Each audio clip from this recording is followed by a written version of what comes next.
কেউ কিছু পাইনি, আমরা কোনো কিছু পাই নাই।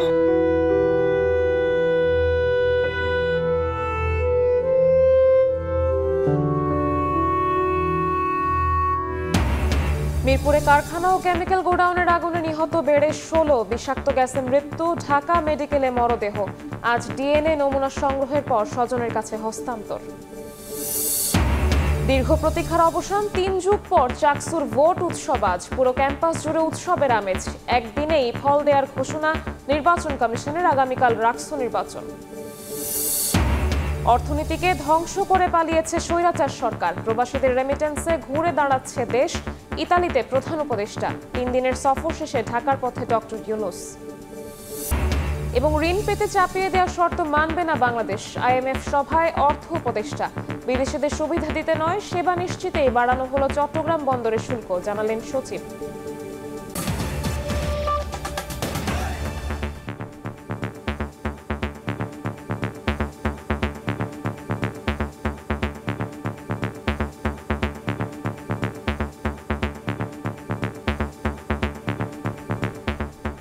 ভোরের সময়ের সঙ্গে আছি আমি স্বপ্নব নিবিড়। কাজে গিয়ে আর ফেরা হলো না বাড়ি।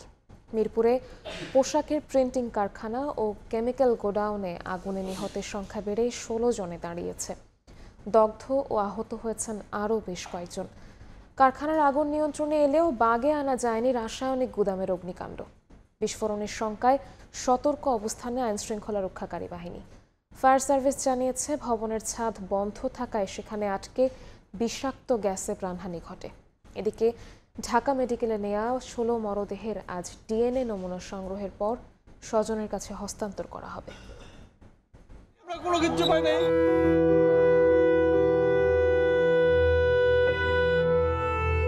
রাজধানীর মিরপুর শিয়ালবাড়িতে রাসায়নিক গুদামে লাগা আগুন শুধু ভবন পোড়ায়নি, পুড়িয়েছে অসংখ্য পরিবারের ভবিষ্যৎ। যেখানে মঙ্গলবার সকালটা শুরু হয়েছিল কারখানার ব্যস্ততায়, সেই ভবনের সামনে এখন শুধু শোকের মাতম। স্বজন হারিয়ে কেউ পাথর হয়ে বসে আছেন, কেউ বা ভেঙে পড়েছেন অশ্রুতে। মঙ্গলবার বেলা 12:15টায় মিরপুরের শিয়ালবাড়ির টিনশেড কেমিক্যাল গোডাউনে আগুন লাগে। 15 মিনিটের মধ্যেই ঘটনাস্থলে পৌঁছায় ফায়ার সার্ভিস। 12টি ইউনিটের চেষ্টায় আগুন 7 ঘন্টা পর নিয়ন্ত্রণে আনে। এ ঘটনায় 16 জনের মরদেহ উদ্ধার করেছে ফায়ার সার্ভিস। সংস্থাটি জানায়, ভবনের ছাদ, টিনশেড আর তালাবদ্ধ থাকায় গার্মেন্টসে আটকা পড়ে থাকারা বের হতে পারেননি। গুদামে ছিল হাইড্রোজেন পারঅক্সাইড, ব্লিচিং পাউডার সহ 7 থেকে 8 ধরনের রাসায়নিক দ্রব্য। টিনশেড ছাদ, এই ছাদটা আবার বন্ধ ছিল। এই ছাদে গ্রিলের একটা দরজা ছিল, 2টা তালা মারা ছিল। বডিগুলোর অবস্থা বোঝা যাচ্ছে না, চেহারা এবং কোনোভাবেই শনাক্ত করা সম্ভব নয়। প্রত্যক্ষদর্শীরা জানান, রাসায়নিক গুদামে বিস্ফোরণের পর গার্মেন্টসের ভবনের নিচে থাকা গ্যাসের সিলিন্ডারে আরেকটি বিস্ফোরণ হয়। 8টা-10টা ট্রাক সবসময় থাকে, এদের যা ওয়াশ করে, তো ওই ওয়াশের ওই ট্রাকের মধ্যে সিলিন্ডার থাকে, গ্যাসের সিলিন্ডারগুলো থাকে। 1 হাত বা 1.5 হাত এতটুকু ব্যাটফর্ম পড়ছে দামটা। যদি আমি আটটু দিয়ে থাকতাম তাহলে আমার মাথায় পড়ে। এদিকে ঢাকা মেডিকেলে নেওয়া হয়েছে অগ্নিকাণ্ডে মারা যাওয়া 16 জনের মরদেহ। বুধবার ডিএনএ নমুনা সংগ্রহের পর স্বজনদের কাছে হস্তান্তর করা হবে বলে জানিয়েছেন ঢাকা মেডিকেল কলেজ হাসপাতালের আবাসিক সার্জন ডক্টর মোস্তাক আহমেদ। পুড়ে যাওয়া লাশের ক্ষেত্রে যেটা হয়, শনাক্তকরণটা খুব ডিফিকাল্ট হয়ে যায়। সেক্ষেত্রে আমাদের প্ল্যান হচ্ছে আগামীকাল আমরা এটা ডিএনএ প্রোফাইল করে তারপর ওনাদের কাছে আমরা হ্যান্ডওভার করব, যদি ওনাদের তথ্য মতো মিলে যায়। ঘটনাস্থল থেকে আলামত সংগ্রহ করেছে সিআইডি ক্রাইম সিন ও কেমিক্যাল ল্যাবের এক্সপার্টরা। এদিকে দুর্ঘটনাস্থল পরিদর্শন করেছেন ঢাকা জেলা প্রশাসক। অবৈধ রাসায়নিক গুদামগুলোর বিরুদ্ধে ব্যবস্থা নেওয়ার কথাও জানান তিনি। প্রাথমিকভাবে যেটা জানতে পেরেছি যে এটার কোনো অনুমোদন ছিল না। কলকারখানা অধিদপ্তর আছে, তারা তাদের আইনের ব্যবস্থা নিতে পারবে। আমাদের মোবাইল কোড আছে, আমরা মোবাইল কোড করতে পারবো। আমাদের কাছে আইনের ব্যবস্থা নেওয়ার জন্য একাধিক ব্যবস্থা আছে আমাদের। ঘটনাস্থল পরিদর্শন করেছেন জামাতের আমির ডক্টর শফিকুর রহমান এবং বিএনপি সিনিয়র যুগ্ম মহাসচিব রুহুল কবির রিজভী আহমেদ। আগুনের ঘটনায় নিহতদের পরিবারের প্রতি গভীর সমবেদনা জানান তারা। এদিকে সরকার নিহতদের পরিবারের পাশে দাঁড়াবে বলে জানান প্রধান উপদেষ্টার প্রেস সচিব শফিকুল আলম। আমরা খুব দ্রুতই তাদের পাশে দাঁড়াবো। আপাতত পরিবারগুলোকে, যারা নিহত হয়েছেন তাদের মাথা পিছু আমরা ইনশাল্লাহ 1 লক্ষ টাকা করে তাদের পরিবারে পৌঁছে দেব। সুষ্ঠু তদন্তের মাধ্যমে যারা দায়ী তাদের বিচার দাবি করছি। যারা মারা গেছেন তাদের মৃত্যুতে উনি শোক জানিয়েছেন। উনি বলেছেন যে তাদের পরিবারের পাশে আমরা আছি। ঘটনাস্থলে উৎসুক জনতার ভিড় সামলাতে হিমশিম অবস্থা। রাতেও ভিড় করছে উৎসুক জনতা। রায়দুল ইসলাম শুভ, সময় সংবাদ। এই মুহূর্তে মিরপুরের রূপনগরে আছেন সহকর্মী শাবাব ওয়াসি, সরাসরি যাচ্ছি তার কাছে। ওয়াসি, রাত পেরিয়ে ঘড়ির কাঁটায় এখন ভোর ৬টা। এক ভয়াবহ বেদনাদায়ক অগ্নিকাণ্ডের প্রত্যক্ষদর্শী হলো সারা দেশ, যাতে কেড়ে নিল ১৬টি প্রাণ এবং যা ধারণা করা হচ্ছে যে মৃতর সংখ্যা আরও বাড়তে পারে। দর্শক, আমরা এই মুহূর্তে দাঁড়িয়ে আছি রাজধানীর রূপনগরে, যেই ভবনটিতে আসলে অগ্নিকাণ্ডের ঘটনাটি ঘটে সেটা ঠিক সামনে আমরা দাঁড়িয়ে আছি। আপনারা দেখতে পাচ্ছেন যে এখনও কিন্তু ধোঁয়া আমরা দেখতে পাচ্ছি। যে আমাদেরকে ফায়ার সার্ভিস যেটা জানিয়েছে যে আগুন অনেকটাই নিয়ন্ত্রণ করা গিয়েছে, তবে পুরোপুরি কিন্তু শঙ্কা কাটেনি। আপনারা জানেন যে কেমিক্যাল গোডাউনে আগুনটির সূত্রপাত ঘটে এবং যার পরবর্তীতে পাশে থাকা যেই গার্মেন্টসটি ছিল সেখানে সে আগুনটি ছড়িয়ে পড়ে এবং গার্মেন্টসে যে আগুনটি লাগে সেই আগুনটি নির্বাপন করা গেলেও এই কেমিক্যাল গোডাউনে যে আগুনটি লাগে সেটা কিন্তু পুরোপুরি নিয়ন্ত্রণ করা যায়নি এবং যার কারণে কিন্তু আমরা এখানে ধোঁয়া দেখতে পাচ্ছি। এবং ফায়ার সার্ভিস আমাদেরকে যেটি জানিয়েছেন যে তারা আসলে এখন পর্যন্ত তার ভেতরে আসলে তারা প্রবেশ করতে পারেননি এবং তারা ধারণা করছেন যে ভেতরে হয়তো আরও হতাহত থাকতে পারে এবং তারা এই রাতভর কিন্তু আমরা তাদেরকে দেখেছি যে এখানে তারা পাহারা দিয়েছেন, যাতে করে এখানের যে কেমিক্যাল বস্তুগুলো আছে যেখানে তারা যেতে পারেননি সেখান থেকে যাতে আরও নতুনভাবে আগুন যাতে আরও ছড়িয়ে না পড়ে, সেই কারণে কিন্তু তারা এখানে অবস্থান নিয়েছিলেন। দর্শক, আপনারা জানেন যে ইতিমধ্যেই 16 জনকে মৃত ঘোষণা করা হয়েছে এবং তাদেরকে কিন্তু ঢাকা মেডিকেলে নেওয়া হয়েছে এবং আরও অনেকেই কিন্তু আছেন যারা বিভিন্নভাবে দগ্ধ হয়েছেন এবং যাদেরকে বিভিন্ন হাসপাতালে নেওয়া হয়েছে। এবং আমরা কিন্তু রাতভর স্বজনদের আহাজারি কিন্তু লক্ষ্য করেছি। তারা এখানে এসেছিলেন, তারা ছবি নিয়ে তাদের স্বজনদের খোঁজ করছিলেন, অনেকে কান্নাকাটি করছিলেন, অনেকেই এক প্রান্ত থেকে আরেক প্রান্ত ছুটে বেড়াচ্ছিলেন। তাদেরকে আমরা দেখছিলাম যে তাদের স্বজনদের খুঁজতে আসলে তারা মরিয়া হয়ে আছেন। তারা আসলে আমরা দেখেছি যে এই ঘটনাকে কেন্দ্র করে কিন্তু প্রধান রাজনৈতিক দলগুলোর গুরুত্বপূর্ণ নেতাকর্মীরা তারাও কিন্তু এখানে এসেছেন।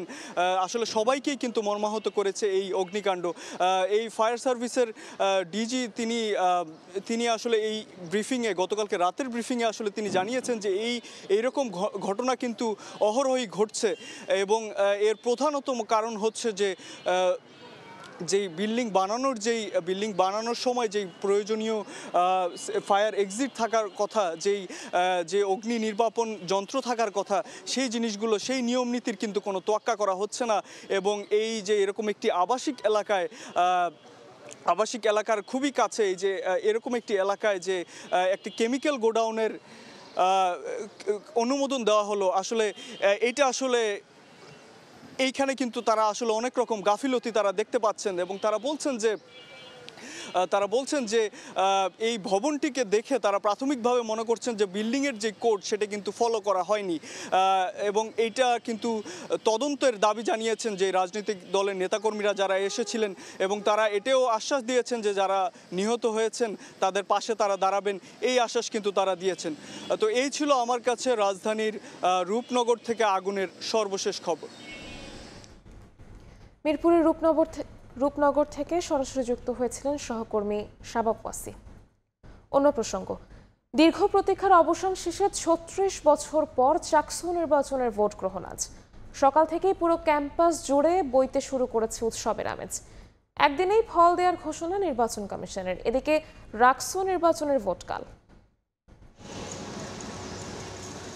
ভোট উৎসবের অপেক্ষার অবসান চট্টগ্রাম বিশ্ববিদ্যালয় ক্যাম্পাসে। ভোরের আলো ফোটার সঙ্গে সঙ্গে পুরো ক্যাম্পাস জুড়ে উৎসবের আমেজ। দীর্ঘ 3 যুগ পর অনুষ্ঠিত হতে যাচ্ছে চট্টগ্রাম বিশ্ববিদ্যালয়ের কেন্দ্রীয় ছাত্র সংসদ ও হল সংসদ নির্বাচন। জোরদার করা হয়েছে ক্যাম্পাসের নিরাপত্তা ব্যবস্থা। বহিরাগতদের প্রবেশ বন্ধে নেওয়া হয়েছে কঠোর পদক্ষেপ। প্রতিটি ভবনে একজন করে নির্বাহী ম্যাজিস্ট্রেটের পাশাপাশি পুরো ক্যাম্পাসে মোতায়েন করা হয়েছে পুলিশ, সেনাবাহিনী ও বিজিবি সদস্য। দ্রুত ফল ঘোষণার জন্য ভোট গণনা হবে 2 লেয়ারে।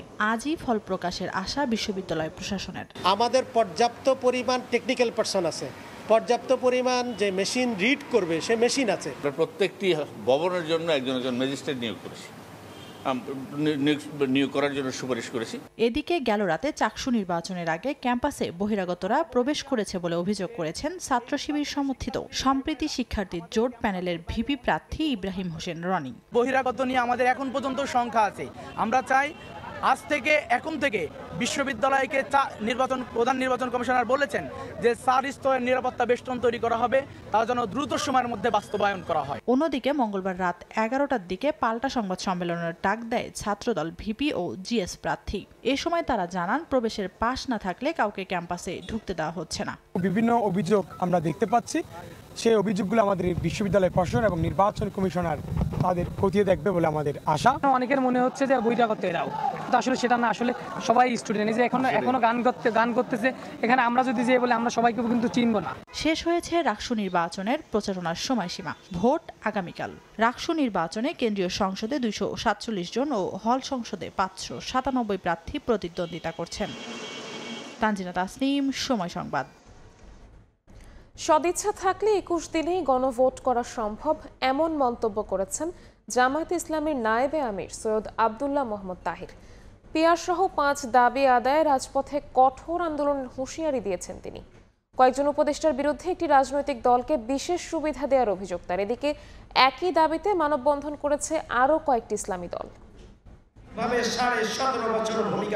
পিআর পদ্ধতিতে নির্বাচন, জুলাই সনদ বাস্তবায়নে গণভোট সহ 5 দফা দাবিতে বেশ কিছুদিন ধরেই মাঠে জামায়াত ইসলামী। আমাদের দাবি পরিষ্কার।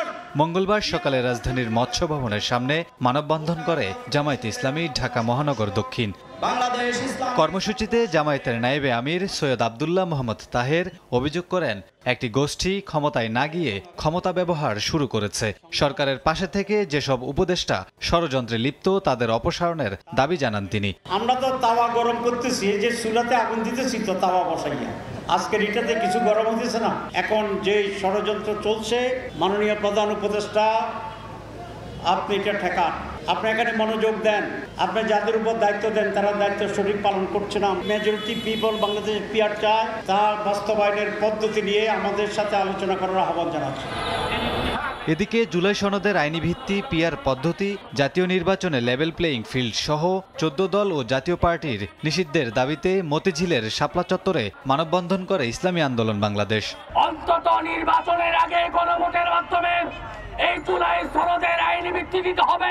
আমাদের দাবিগুলো সহজ কথায় যদি মেনে না নেন, এই সরকারও কিন্তু টিকতে পারবে না। পল্টন মোড়ে খেলাফত মজলিসের মানববন্ধনে দলটির মহাসচিব আহমেদ আব্দুল কাদের বলেন, নির্বাচন নিয়ে কোনো ষড়যন্ত্র করা হলে তা জনগণ মেনে নেবে না। আগামী 17 তারিখে আশা করা হচ্ছে সবাই সাইন করবে। সাইন করার দিন থেকে শুরু করে 1.5 মাসের মধ্যে বাস্তবায়নের ব্যবস্থা করতে হবে। গণভোটের মাধ্যমে জুলাই সনদ আইনি ভিত্তি দিয়ে নির্বাচনের উপযুক্ত পরিবেশ সৃষ্টি করার আহ্বান দলগুলোর। কামরুল হাসান, সময় সংবাদ, ঢাকা। রাজনৈতিক ভুল সিদ্ধান্তে যেন ফ্যাসিবাদ ফিরে না আসে সে বিষয়ে সতর্ক থাকার আহ্বান জানিয়েছেন বিএনপি মহাসচিব মির্জা ফখরুল ইসলাম আলমগীর। তিনি বলেন, ঐকমত্য কমিশনে যেসব বিষয়ে দলগুলো একমত হয়েছে সেগুলো নিয়েই গণভোট হতে পারে আগামী ফেব্রুয়ারির জাতীয় নির্বাচনের দিনই। বলেন, ত্রয়োদশ সংসদ ভোটে নির্ধারিত হবে দেশের রাজনৈতিক ও অর্থনৈতিক ভবিষ্যৎ।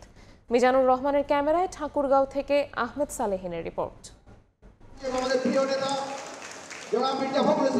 আগামী জাতীয় সংসদ নির্বাচন সামনে রেখে নিজ জেলা ও নির্বাচনী আসন ঠাকুরগাঁও 1-এ সাংগঠনিক কার্যক্রম শুরু করেছেন বিএনপি মহাসচিব মির্জা ফখরুল ইসলাম আলমগীর। 3 দিনব্যাপী এই কার্যক্রমের প্রথম দিন জেলা শিল্পকলা একাডেমি মিলনায়তনে সদর ও রুহিয়া থানা বিএনপির নির্বাহী কমিটির সদস্যদের সঙ্গে বর্ধিত সভায় অংশ নেন তিনি। এ সময় মির্জা ফখরুল বলেন, গণতন্ত্র ফিরে পাওয়ার নতুন সুযোগ তৈরি হয়েছে, সে সুযোগ হারালে ফ্যাসিস্ট ফিরে আসার শঙ্কা সৃষ্টি হবে। বলেন, রাজনৈতিক ও অর্থনৈতিক ভবিষ্যৎ নির্ধারিত হবে আগামী ফেব্রুয়ারির নির্বাচনে। এই যে একটা উত্তরণের সুযোগ আমরা পেয়েছি, এই সময়টা আমাদেরকে অত্যন্ত সাবধানে সতর্কতার সঙ্গে পা ফেলতে হবে। রাজনৈতিক কোনো ভুল পদক্ষেপের কারণে আমরা যেন আবার সেই ফ্যাসিস্টদের নির্যাতনের কবলে না পড়ি। মির্জা ফখরুল আরও বলেন, যেসব বিষয়ে মতানৈক্য আছে আগামী নির্বাচনের মাধ্যমে সেসব বিষয়ে জনগণের কাছে ম্যান্ডেট নিয়ে যেতে হবে রাজনীতিবিদদের।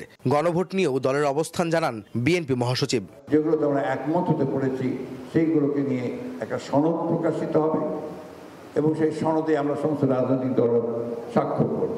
আর যেগুলোতে আমরা একমত হতে পারিনি তা নির্বাচনের পরে পার্লামেন্টে জনগণের মতামতের ভিত্তিতেই সেই বিষয়গুলো নিষ্পত্তি হবে। এদিকে রাতে জেলা বিএনপির কার্যালয়ে পৌর বিএনপির নেতাকর্মীদের সাথে মতবিনিময় সভায় মির্জা ফখরুল বলেন, জুলাই সনদের স্বাক্ষরের মধ্য দিয়ে নতুন দৃষ্টান্ত স্থাপন হবে। 17 তারিখে যে ইস্যুগুলোতে সমস্ত রাজনৈতিক দলগুলো একমত হয়েছে সেই ইস্যুগুলোকে কেন্দ্র করে একটি সনদ তৈরি করা হয়েছে। সেই সনদে স্বাক্ষর করবে সব রাজনৈতিক দল এবং এই সনদে স্বাক্ষর করার মধ্য দিয়ে যে সংস্কারগুলো করা হয়েছে ইতিমধ্যে সেই সংস্কারগুলোকে একটা আইনি একটা ভিত্তি দেওয়া হবে। সেটাই হবে এই সনদে স্বাক্ষরের যেটাকে বলা যায় একটা নতুন দৃষ্টান্ত। নিজেদের দলের পক্ষে ভোট টানতে জনগণের কাছে যেতে নেতাকর্মীদের নির্দেশ দেন বিএনপি মহাসচিব। নির্বাচন করতে পারেননি। আহমেদ সালেহীন, সময় সংবাদ, ঠাকুরগাঁও। শাপলাকে প্রতীক না বানাতে এখনও অনড় ইসি। কমিশনের সিনিয়র সচিব জানালেন, তফসিলে না থাকা এনসিপিকে শাপলা প্রতীক দেওয়ার সুযোগ নেই। 19 অক্টোবরের মধ্যে বিকল্প না জানালে একাই সিদ্ধান্ত নেবে কমিশন। এদিকে শাপলা প্রতীক নিয়ে নির্বাচনে যাওয়ার হুঁশিয়ারি দিয়েছেন এনসিপির উত্তরাঞ্চলের মুখ্য সংগঠক সার্জিস আলম। শাপলা প্রতীক নিয়ে নির্বাচন কমিশন আর নতুন দল হিসেবে নিবন্ধন পেতে যাওয়া এনসিপির বিপরীতমুখী বক্তব্য পাওয়া যাচ্ছে বেশ কিছুদিন ধরেই। তফসিলে নেই শাপলা প্রতীক, এমন যুক্তিতে বারবার এনসিপির আবেদন নাকচ করেছে ইসি। আমরা আপনাদের সাথে নিয়মিত একটা যোগাযোগ। এর মধ্যে মঙ্গলবার নির্বাচন কমিশনে সমসাময়িক বিষয়ে সংবাদ সম্মেলন করেন ইসি সচিব আক্তার আহমেদ। বলেন, রাজনৈতিক দলের নিবন্ধন মাঠ পর্যায়ে তথ্য নেওয়া হচ্ছে, আগামী সপ্তাহে এর সমাধান করা যাবে। কমিশন ও মাঠ দুই পর্যায়ে তথ্য নেওয়া হচ্ছে। সচিবালয় এবং মাঠ পর্যায়ে দুটা মিলিয়ে এই তথ্য অনুসন্ধান করা হচ্ছে এবং আমরা আশা করছি আগামী সপ্তাহে এটার একটা সমাধানে আসতে পারবো। শাপলার বিষয়ে ইসি আগের সিদ্ধান্তে অনড়। 19 তারিখের মধ্যে এনসিপিকে বিকল্প প্রতীক জানাতে হবে, নয়তো ইসি নিজস্ব বিবেচনায় সিদ্ধান্ত নেবে। কমিশন মনে করে শাপলা প্রতীক হিসেবে অন্তর্ভুক্ত করার দরকার নেই। আমরা একটা চিঠি দিয়েছি ওনাদেরকে যে আগামী 19 তারিখের ভিতরে ওনারা বিকল্প ওনাদের চাহিত প্রতীক জানাবেন। যদি এটা 19 তারিখের ভিতরে না জানান তাহলে স্বীয় বিবেচনায় নির্বাচন কমিশন এ বিষয়ে প্রতীক সিদ্ধান্ত নেবে। ইসি সচিব জানায়, গণভোটের বিষয়ে সরকার সিদ্ধান্ত নেবে, সে অনুযায়ী কাজ করবে কমিশন। যতক্ষণ না পর্যন্ত ইসিকে বলা হচ্ছে ততক্ষণ পর্যন্ত এই ব্যাপারে আমাদের কোনো কিছু নেই। এদিকে এনসিপির উত্তরাঞ্চলের মুখ্য সংগঠক সার্জিস আলম বলেন, শাপলা প্রতীক নিয়েই নির্বাচনে যাবে এনসিপি। তাদের মন চাইলো দিব না, এই আচরণ আমরা কোনোভাবে এনসিপির পক্ষ থেকে মেনে নিব না। যেহেতু আইনগত কোনো বাধা নেই, নির্বাচন কমিশন অবশ্যই এনসিপিকে শাপলা প্রতীক দিবে এবং সেই শাপলা নিয়ে এনসিপি আগামী নির্বাচনে অংশগ্রহণ করবে। এর আগেও শাপলা প্রতীক নিয়ে নির্বাচনে যাওয়ার ব্যাপারে নিজেদের সিদ্ধান্তে অটল থাকার ইঙ্গিত দেন এনসিপি নেতারা। তারা কি জনগণের মুখাপেক্ষী? স্বপন আহমেদ, সময় সংবাদ। রাজনৈতিক দলগুলোর কাছে জুলাই সনদের চূড়ান্ত অনুলিপি পাঠিয়েছে জাতীয় ঐকমত্য কমিশন। মঙ্গলবার রাতে দলগুলোর কাছে পূর্ণাঙ্গ অনুলিপি পাঠায় কমিশন। জুলাই সনদে রয়েছে 3টি ভাগ। প্রথম ভাগে রয়েছে সনদের পটভূমি, দ্বিতীয় ভাগে 84টি সংস্কার প্রস্তাব ও তৃতীয় ভাগে রয়েছে সনদ বাস্তবায়নের 7 দফা অঙ্গীকারনামা। তবে সনদের সংস্কার বাস্তবায়নের প্রক্রিয়া নিয়ে থাকছে না কোনো সুপারিশ। এ সংক্রান্ত সুপারিশ পরে অন্তর্বর্তী সরকার ও দলগুলোর কাছে দেবে ঐকমত্য কমিশন। এটি জুলাই সনদের অংশ হবে না বলেও উল্লেখ করা হয়।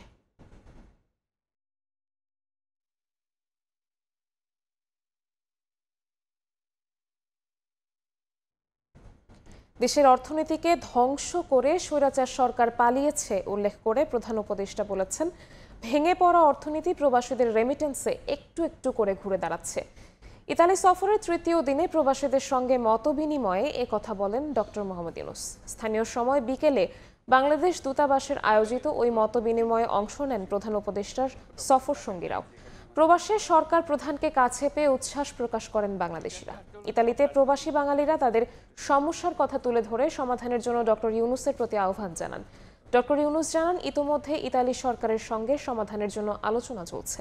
এখানে যে 5 স্টার মুভমেন্ট হলো, 5 স্টার মুভমেন্ট যে জিতলো, তাদের প্রধান প্ল্যাটফর্মের মধ্যে একটা অংশ ছিল যে সমস্ত কথা আমি বলি, যে সমস্ত কথা এটা তাদের।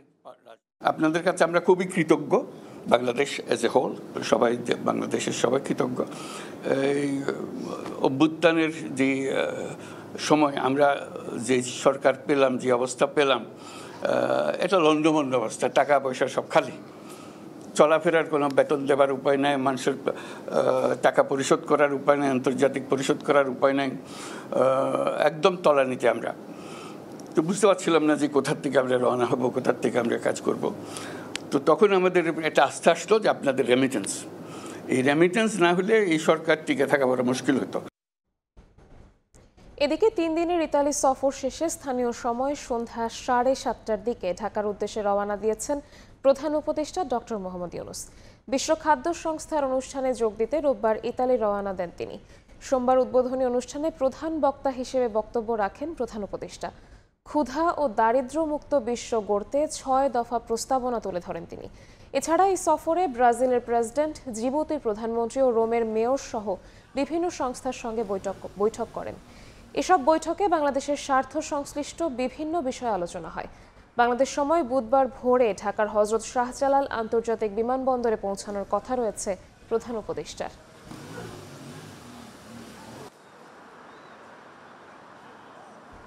ভোরের সময় আরও থাকছে। গভীর সমুদ্র থেকে এখনো ডিম ছাড়তে উপকূলে আসেনি মা ইলিশ। নিষেধাজ্ঞার সুফল নিয়ে সংশয় জেলেদের, আসার পথ মুক্ত রাখতেই দেয়া হয় আগে ভাগে নিষেধাজ্ঞা, বলছেন গবেষকরা। আইএমএফের চাপিয়ে দেয়া শর্তে ঋণ নিতে আর কোনো নতি স্বীকার করবে না বাংলাদেশ, এমনটাই জানিয়েছেন অর্থ উপদেষ্টা ডক্টর সালেউদ্দিন আহমেদ। বিশ্বব্যাংক আইএমএফের বার্ষিক সম্মেলনে দ্বিতীয় দিনে এক ব্রিফিংয়ে এসব কথা বলেন তিনি। আর অর্থ সচিব জানিয়েছেন, রপ্তানি উন্নয়ন তহবিল বা ইডিএফ তহবিলের জন্য $50 কোটি সহায়তা দেবে বিশ্বব্যাংকের সহযোগী সংস্থা মিগা। এক প্রশ্নের জবাবে তিনি জানান, কোনো বিদেশি সংস্থাকে সুবিধা দিতে নয়, বরং উন্নত সেবা নিশ্চিত করতেই চট্টগ্রাম বন্দরের শুল্ক বাড়ানো হয়েছে।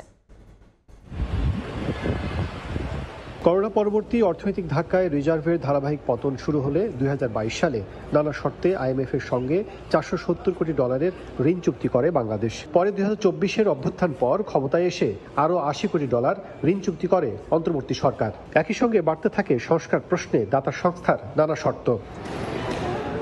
কিন্তু বর্তমান প্রেক্ষাপটে রেমিটেন্স ও প্রবাসী আয়ের চমকে সক্ষমতার জানান দিচ্ছে বাংলাদেশের অর্থনীতি। ফলে ঋণের বাকি অর্থ পেতে আইএমএফের চাপিয়ে দেয়া কোনো শর্ত মানবে না বাংলাদেশ। আইএমএফের বার্ষিক সভায় যোগ দিয়ে সাংবাদিকদের এ কথা জানান অর্থ উপদেষ্টা ডক্টর সালেউদ্দিন আহমেদ। আইএমএফের যে বহু রকম শর্ত যদি আবার দেয় বা বহু রকম ইসে করে, আমরা ডেফিনেটলি এখন একটু আমরা সেকেন্ড লুক দেব, আমরা বাজেট সাপোর্ট নিতে হবে কিনা, আমরা আইএমএফের বিভিন্ন শর্তে যেটা আমাদের জন্য খুব ফ্রেন্ডলি না, আমরা ওদিকে যাব না। বার্ষিক সম্মেলনের দ্বিতীয় দিনে বেশ কয়েকটি গুরুত্বপূর্ণ বৈঠকে অংশ নেন সরকারের প্রতিনিধিরা। ব্রিফিংয়ে অর্থ সচিব জানান, রপ্তানিকারকদের সহায়তা দিতে ইডিএফ এর জন্য বিশেষ তহবিল গঠনে অর্থ সহায়তা দেবে বিশ্বব্যাংকের সহযোগী সংস্থা মিগা। আমাদের যে ইডিএফ, এক্সপোর্ট ডেভেলপমেন্ট ফান্ড, এটা তো সরকারের রিজার্ভ থেকে যাচ্ছে, এই জন্য রিজার্ভের উপরে যাতে চাপ না পড়ে, এখানে আমরা প্যারালালি আমি মিগার সাথে কথা বলেছিলাম। মিগা আমাদেরকে $500 মিলিয়ন দিবে বা ফাইন্যান্স ডিভিশনকে দিবে বাজেট সাপোর্ট হিসেবে, ফাইন্যান্স ডিভিশন অন লেন্ডিং করবে বাংলাদেশ ব্যাংকে। ওইটার মাধ্যমে আমরা এক্সপোর্ট ডেভেলপমেন্ট ফান্ডের আলাদা একটা বাংলাদেশ রিজার্ভের উপরে চাপ না পড়ে যেন এইভাবে ডেভেলপ, এটা নিয়ে আলোচনা চলছে। এ সময় এক প্রশ্নের জবাবে অর্থ উপদেষ্টা জানান, কোনো বিশেষ গ্রুপকে সহায়তা দিতে নয়, বরং সেবার মান বৃদ্ধি করতেই চট্টগ্রাম বন্দরের শুল্ক বাড়ানো হয়েছে। অন্তর্বর্তী সরকার মেয়াদে বাংলাদেশের অর্থনৈতিক যে প্রবৃদ্ধি, সেই প্রেক্ষাপটে প্রতি মাসে $3 থেকে $4 বিলিয়ন প্রবাসী আয়ের পাশাপাশি রপ্তানি আয়ে আরও কিছুটা গতি বাড়ানো গেলে বিদেশি দাতা সংস্থার ঋণ নির্ভরতা থেকে বাংলাদেশ অনেকটাই বেরিয়ে আসবে বলে মনে করছেন বাংলাদেশ সরকারের প্রতিনিধিরা। ওয়াশিংটন ডিসি থেকে কাজল আব্দুল্লাহ, সময় সংবাদ, যুক্তরাষ্ট্র। তৃতীয় সাবমেরিন কেবল চালু না হওয়ায় আগামী বছর বড় ধরনের ব্যান্ডউইথ ঘাটতিতে পড়তে যাচ্ছে বাংলাদেশ। সেবাদাতারা বলছেন, বর্তমানে দৈনিক 8400 জিবিপিএস ব্যান্ডউইথ ব্যবহার হচ্ছে। 2026 সালে যা বেড়ে দাঁড়াবে প্রায় 14000 জিবিপিএসে। তখন সরকারি দুটি সাবমেরিন কেবলের সক্ষমতা থাকবে চাহিদার অর্ধেক। পররাষ্ট্র মন্ত্রণালয়ের অনুমতি না মেলায় আটকে আছে বেসরকারি সাবমেরিন কেবল স্থাপনের কাজও। ফলে ৬,০০০ জিবিপিএস এর বেশি ব্যান্ডউইথ আমদানি করতে হবে ভারত থেকে। শুভ খানের রিপোর্ট। কেনাকাটা, পড়াশোনা সহ দৈনন্দিন নানা কাজে মোবাইল ও ব্রডব্যান্ড মিলিয়ে ৮৪০০ জিবিপিএস ব্যান্ডউইথ ব্যবহার করেন ১৩ কোটির বেশি গ্রাহক। স্টারলিংক আসায় ব্যান্ডউইথ চাহিদা আরও বাড়ছে। তবে খাত সংশ্লিষ্টরা বলছেন, চাহিদার বিপরীতে সক্ষমতা নেই সরকারের। দুটি সরকারি সাবমেরিন কেবলের সক্ষমতা মাত্র ৭,২২০ জিবিপিএস। বাড়তি মূল্যের কারণে যেখান থেকে মাত্র ৪,২০০ জিবিপিএস ব্যান্ডউইথ নিচ্ছে সেবাদাতারা, তুলনামূলক কম খরচে বাকি অর্ধেক ভারত থেকে এনে সরবরাহ করছে আইটিসি অপারেটররা। এজন্য মাসে গড়ে ৬০ কোটি টাকা দিতে হচ্ছে প্রতিবেশী দেশটিকে, বছরে প্রায় ৭০০ কোটি টাকা। আইএসপিএবির তথ্য বলছে ২০২৬ সালে ব্যান্ডউইথ চাহিদা বেড়ে দাঁড়াবে ১৩,৮৪৩ জিবিপিএসে। ক্রমবর্ধমান চাহিদা মেটাতে তৃতীয় সাবমেরিন কেবল চলতি বছরই চালুর কথা থাকলেও তা পিছিয়ে গেছে। আগামী বছরের মধ্য এবং শেষ দিকের মাঝামাঝি কোনো একটা পর্যায়ে আমরা আমাদের এই থার্ড সাবমেরিন কেবলে কানেক্ট হতে পারবো বলে আশা করি। সেখানে ১৭ টেরাবাইট আসবে। এই অবস্থায় আগামী বছরে দৈনিক ব্যান্ডউইথ ঘাটতি বেড়ে দাঁড়াবে ৬,৬২৩ জিবিপিএসে। এই ক্রাইসিসটা আসলে ইন্ডিয়া থেকে আমাদেরকে মেটাতে হবে। এ তো গেল সরকারি উদ্যোগ। বিকল্প আছে বেসরকারি খাতে ৩টি সাবমেরিন কেবল। ৪৫,০০০ জিবিপিএস সক্ষমতার এই কেবল ২০২৬ সালের শুরুতেই চালু হওয়ার কথা রয়েছে। উদ্যোক্তারা বলছেন, এরই মধ্যে মিয়ানমার অংশের কাজ শেষ হয়েছে। বাংলাদেশ অংশে কেবল স্থাপনের অনুমতি চেয়ে ডাক, টেলিযোগাযোগ এবং পররাষ্ট্র মন্ত্রণালয়ে চিঠি দিয়েছে তারা, তবে এখনো অনুমতি মেলেনি। ২০২৪-এ ওনারা কোনো ধরনের আমাদের সাথে রেসপন্স করেনি। তারই ফলশ্রুতিতে আমরা আগস্ট মাসে আবার একটা চিঠি প্রেরণ করি। যদি পররাষ্ট্র মন্ত্রণালয়ের অনুমতি পাওয়া যায় তাহলে আগামী ডিসেম্বরে শিপ মুভমেন্ট করবে। যদিও প্রধান উপদেষ্টার বিশেষ সহকারী বলছেন, সরকারের দিক থেকে বেসরকারি উদ্যোক্তাদের কোনো বাধা দেয়া হচ্ছে না। বেসরকারি সাবমেরিন কেবল কোম্পানিতে মানে কেবল আনবে, রিজিওনাল যেই বিষয়গুলো আছে সেগুলো ফুলফিল করে তারা আনবে। তাদের উপরে আমাদের কোনো বাধা নিষেধ সেভাবে নেই। আইএসপিএবির হিসাবে ২০২৭ সালে দেশে দৈনিক ব্যান্ডউইথ চাহিদা বেড়ে দাঁড়াবে ১৭,৭৮৯ জিবিপিএসে। শুভ খান, সময় সংবাদ, ঢাকা। পুলিশের বাধায় সচিবালয় অভিমুখে লং মার্চ করতে পারেননি এমপিওভুক্ত শিক্ষকরা। শিক্ষা ভবনের সামনে কয়েক ঘন্টা অবস্থানের পর আবারও কেন্দ্রীয় শহীদ মিনারে গিয়ে অবস্থান নিয়েছেন তারা। ২০% বাড়ি ভাড়া ভাতা সহ ৩ দাবিতে আন্দোলন চালিয়ে যাওয়ার ঘোষণা দিয়েছেন তারা। দাবি আদায় না হলে আরও কঠোর কর্মসূচির হুঁশিয়ারি দিয়েছেন শিক্ষকরা।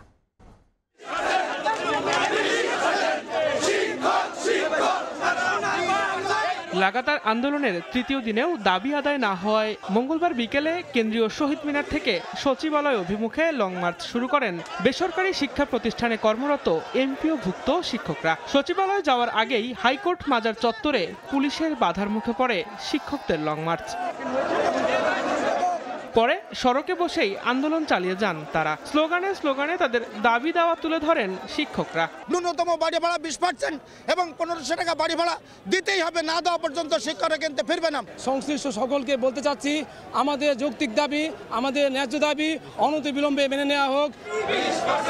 রাতেও অনড় অবস্থানে আন্দোলনরত শিক্ষকরা। শিক্ষা ভবনের সামনে থেকে তারা অবস্থান নেন কেন্দ্রীয় শহীদ মিনারে। সংশ্লিষ্ট দাবির পরিপ্রেক্ষিতে প্রজ্ঞাপন জারি না হলে বিরতিহীন আন্দোলন চালিয়ে যাওয়ার হুঁশিয়ারি দেন তারা। এইরকম তালবাহানা আমরা শুনবো না। আমাদের ভাইদের রক্ত ঝরেছে, আমরা এই রক্ত রঞ্জিত প্রজ্ঞাপন ছাড়া এই রাত্রি থেকে এখান থেকে উঠবো না। আমরা এখন শহীদ মিনারে ফিরে যাব, ওখানে রাতে আমরা থাকবো। আগামীকালকে 12টার আগে যদি প্রজ্ঞাপন জারি না হয়, 12টায় আমরা ব্লকেট শাহবাগ কর্মসূচি পালন করব ইনশাআল্লাহ। মূল বেতনের 20% বাড়ি ভাড়া, 1500 টাকা চিকিৎসা ভাতা এবং 75% উৎসব ভাতার দাবিতে রোববার থেকে দাবি নিয়ে রাজপথে নামেন শিক্ষকরা। শুরুতে প্রেস ক্লাবের সামনে অবস্থান করলেও পরে পুলিশি বাধায় সেদিন থেকেই কেন্দ্রীয় শহীদ মিনারে অবস্থান নেন তারা। দিন মোহাম্মদ সাব্বির, সময় সংবাদ, ঢাকা। আজ ঢাকা বিশ্ববিদ্যালয়ের 40তম শোক দিবস। 1985 সালের এই দিনে জগন্নাথ হলের অ্যাসেম্বলি ভবনের ছাদ ধসে মারা যান ছাত্র শিক্ষক সহ 40 জন। এরপর থেকে দিনটিকে ঢাকা বিশ্ববিদ্যালয় শোক দিবস ঘোষণা করা হয়। দুর্ঘটনার 40 বছর পরও বিশ্ববিদ্যালয়টির আবাসিক হলের অনেক ভবনেরই এখনো করুণ অবস্থা। আতঙ্কে দিন কাটছে শিক্ষার্থীদের। বিস্তারিত শাহরিয়ার শ্রমিকের রিপোর্টে।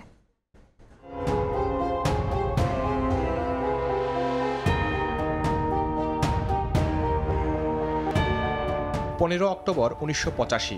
বিকেল থেকেই গুঁড়ি বৃষ্টি আর ঝড়। ঢাকা বিশ্ববিদ্যালয়ের জগন্নাথ হলের অ্যাসেম্বলি হাউস, যেটি পরিচিত ছিল তৎকালীন পূর্ব পাকিস্তানের পরিষদ ভবন হিসেবে। হাউজের অডিটোরিয়াম রুমে নাটক শুকতারা দেখার আশায় সেরাতে জড়ো হন ছাত্র শিক্ষক সহ 2 শতাধিক মানুষ। ছিলেন হল কর্মচারী সহ আগত অতিথিরাও। নাটক শুরু হবে ঠিক এমন সময় ধসে পড়ে ভবনের ছাদ। মুহূর্তেই রক্তগঙ্গায় পরিণত হয় জগন্নাথ হল। জীবন বাঁচাতে দিকবিদিক ছুটতে থাকেন সবাই। প্রাণ হারান 40 জন, আহত হন শতাধিক। 40 বছর পর সেই ঘটনার বর্ণনা দিলেন দুর্ঘটনা থেকে বেঁচে ফেরা প্রত্যক্ষদর্শীরা। প্রাক্তন সংসদ ভবন ছিল, সেটার ফলস ছাদ, বৃষ্টি হইতেছিল জিরি, ওই বৃষ্টির ভার সইতে না পেরে ট্রাক্টরটা নিচে পড়ে গেছে। এত রক্ত যে নিজেই অনেক নিজের কাছে খারাপ লাগতেছে আর হইচই করতেছে, যে আমারে বাঁচাইতে, যে আমারে বাঁচা। প্রতি বছরের 15 অক্টোবর পালন হয়ে আসছে ঢাকা বিশ্ববিদ্যালয় শোক দিবস। তবে ঘটনার 40 বছর পরও বিশ্ববিদ্যালয়ের হলগুলোর আবাসিক ভবনের অবস্থা বেশ শোচনীয়। ভবনের বিম থেকে সিলিং অক্ষত নেই কোনোটি। তাই আতঙ্কে দিন কাটাতে হচ্ছে বলে জানালেন হাজী মোহাম্মদ মুহসিন হলের শিক্ষার্থীরা। যখন আমি এই টেবিলে বসি, মাঝে মাঝে একটু এখানে বসতে ইচ্ছে করে পড়তে, তখন উপর থেকে বালি পড়ে। এই গ্রিলটাকে যতবারই আমরা কমপ্লেন করেছি, রিপেয়ার করার জন্য লোকজন এসেছে, আসার পরে ওনারা যে রিভিউটা দেন সেটা হচ্ছে দেয়ালের যে অবস্থা, সেখানে কোনোভাবে নতুন করে গ্রিল ইনস্টল করা পসিবল না। এরকম একটা ড্যামেজ বিল্ডিং, যেটার কোনো আসলে গ্রাউন্ডই ঠিক নাই, এই বিল্ডিং আসলে রিপেয়ার করে আসলে হবেটা কি? একই অবস্থা সলিমুল্লাহ মুসলিম হল, ফজলুল হক, শহীদুল্লাহ হল সহ বিশ্ববিদ্যালয়ের অনেক ভবনের। এ বিষয়ে বিশ্ববিদ্যালয়ের পরিকল্পনা ও উন্নয়ন বিভাগের পরিচালক জানান, ভবন রক্ষণাবেক্ষণ সময় সাপেক্ষ ব্যাপার। বাজেট পাশের ক্ষেত্রেও রয়েছে নানা জটিলতা। রিপেয়ার প্রজেক্টটা 2021 সাল থেকে শুরু হয় আমাদের। 2021 সাল থেকে শুরু করে দেন হচ্ছে যে বিভিন্ন পর্যায়ে বিভিন্ন সময় বিভিন্ন নীতিমালা চেঞ্জ হওয়ার কারণে আবার নতুন করে দিতে এই 4টা বছর পার হয়েছে। যে বাজেট ছিল, বাজেটের পরিমাণ একটু বেড়েছে। বাড়ার কারণে এটা আবার ফিনান্স থেকে আমাদের অনুমোদন নিতে হয়, অর্থ বিভাগ থেকে। প্রকল্প বাস্তবায়নে সরকারি রীতির বাইরে যাওয়ার সুযোগ নেই বলেও জানায় বিশ্ববিদ্যালয় কর্তৃপক্ষ। 85 থেকে 25 জগন্নাথ হল ট্র্যাজেডির 40 বছরেও আবাসিক হল সংস্কারের ব্যাপারে খুব একটা টনক নড়েনি বিশ্ববিদ্যালয় প্রশাসনের। হটসিটে যখনই যারা বসেছেন, শুনিয়েছেন আশার বাণী। শতবর্ষী এই বিশ্ববিদ্যালয়ের শিক্ষার্থীরা এখনও হলে তাদের নিজ কক্ষে ঘুমোতে গেলে ছাদের খণ্ডাংশ খসে পড়ে তাদের মাথার ওপর। বিশ্ববিদ্যালয়ের নিত্য নতুন বাজেট পাশ হলেও পাশ হয় না আবাসিক হল সংস্কারের বাজেটগুলো। শাহরিয়ার সৌমিক, সময় সংবাদ, ঢাকা। এশিয়া মহাদেশের মধ্যে মানসিক চিকিৎসা সেবার একমাত্র বিশেষায়িত প্রতিষ্ঠান পাবনা মানসিক হাসপাতাল। প্রাচীন অবকাঠামো, বিশেষজ্ঞ চিকিৎসকের অভাব, তীব্র জনবল সংকট, স্বল্প ও মানহীন খাদ্য ও ওষুধ সরবরাহে বিস্তর সমস্যায় জর্জরিত এই হাসপাতালটি। যুগের সঙ্গে তাল মিলিয়ে বিভিন্ন ক্ষেত্রে আধুনিকতার ছোঁয়া পড়লেও অসুস্থ হয়ে পড়ে আছে এই হাসপাতালটি। তবে হাসপাতাল কর্তৃপক্ষ বলছে, শিগগিরই পাবনা মানসিক হাসপাতালটিতে আধুনিকতার ছোঁয়া লাগবে এবং 1200 শয্যার আধুনিক প্রযুক্তিতে ভরে উঠবে এ প্রাঙ্গণ। সবুজ মোল্লার তথ্য, ছবি নিয়ে রিপোর্ট। হাসতে পারে বোবা লোকে, গাইতে পারে না, দাবা খেলার মতোই খেলা খেলছো শূন্যে বসে, কতই অন্ধ আতুর ল্যাংরা লুলা তোমার এই দুনিয়াতে। 1957 সালে 111 একর জমির উপর পাবনার হেমায়তপুরে প্রতিষ্ঠিত হয় দেশের একমাত্র বিশেষায়িত পাবনা মানসিক হাসপাতাল। দেশ স্বাধীনের পূর্বে প্রতিষ্ঠিত এই হাসপাতালটি আজ দেশের মানুষের কাছে অতি পরিচিত। 60 শয্যা নিয়ে সেবার কার্যক্রম শুরু করলেও বর্তমানে 500 শয্যায় উন্নীত হয়েছে। দেশের সব প্রান্ত থেকে মানসিক রোগীরা এখানে চিকিৎসা নিতে আসেন। জনবল ও শয্যা সংকটে বিপাকে হাসপাতাল কর্তৃপক্ষ। হাসপাতালে প্রথম শ্রেণীর চিকিৎসক 38 জনের মধ্যে রয়েছেন 25 জন, দ্বিতীয় শ্রেণীর 316 জনের মধ্যে রয়েছেন 309 জন, তৃতীয় শ্রেণীর 119 জনের মধ্যে রয়েছেন 72 জন এবং চতুর্থ শ্রেণীর 180 জনের মধ্যে রয়েছেন 60 জন। তবে রোগীর স্বজন, নার্স ও স্টাফরা জানান, মানসিক রোগীদের সঙ্গে হাসপাতালে বন্ধুসুলভ আচরণ করা হয়। ওরা তো ফ্যামিলির সাথে থাকতে চায়, কিন্তু ফ্যামিলি ওদের নেয় না সামাজিকতার কারণে, বা ওদের ডিস্টার্ব হয়, সমস্যা করে মানুষের মাঝে চলাফেরা করার জন্য, যার কারণে এখানে বছর পর বছর পরে থাকে। সবাই এসে বলে যে আমরা বাড়ি যাব, বাড়ি পাঠান। তখন আমরা বুঝাই যে তোমরা ঠিক মতো চিকিৎসা নাও, সুস্থ হয়ে গেলে আমরা নিজেরাই তোমাদেরকে বাড়ি পাঠাবো।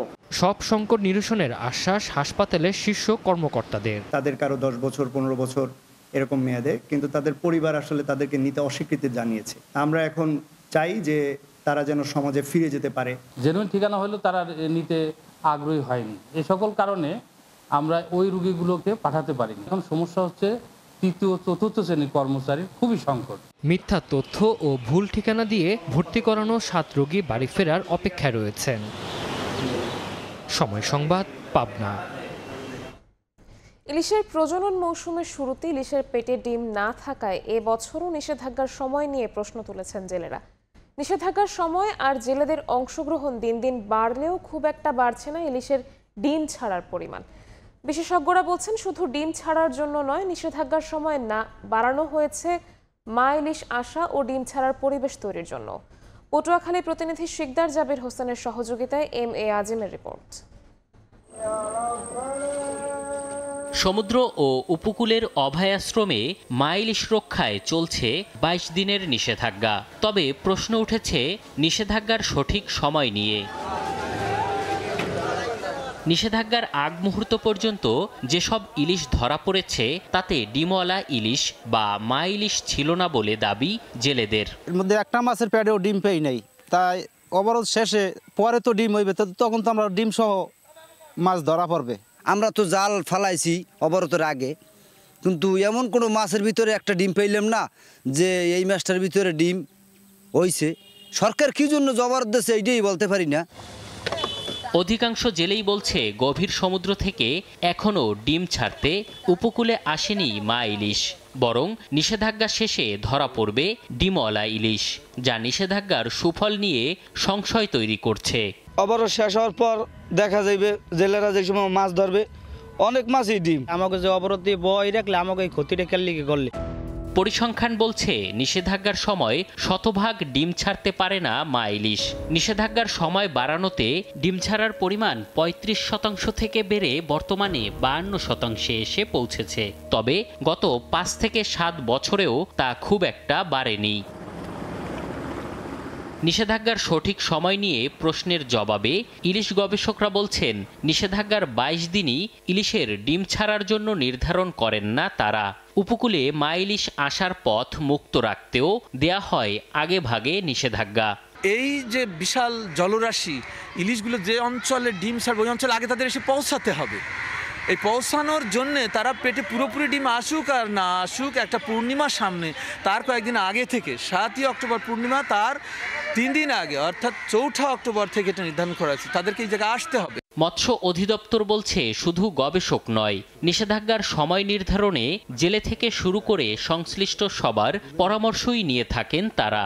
মাঠের যে অফিসার আছে তাদের পরামর্শ, আমাদের প্রকল্প থেকে যারা মতামত তাদের কথা, বাংলাদেশ মৎস্য গবেষণা ইনস্টিটিউট তাদের কথা, এইগুলো সমস্ত কিছু সবাই কিন্তু এই যে তারিখটা নির্ধারণ করা হয়েছে 4 অক্টোবর থেকে 25 অক্টোবর পর্যন্ত, এই যে টাইমটা 22 দিন, এটিকে সর্বোচ্চ সময় বলে বিবেচনা করা হয়েছে, বিদায় এই টাইমটা এখানে করা হয়েছে।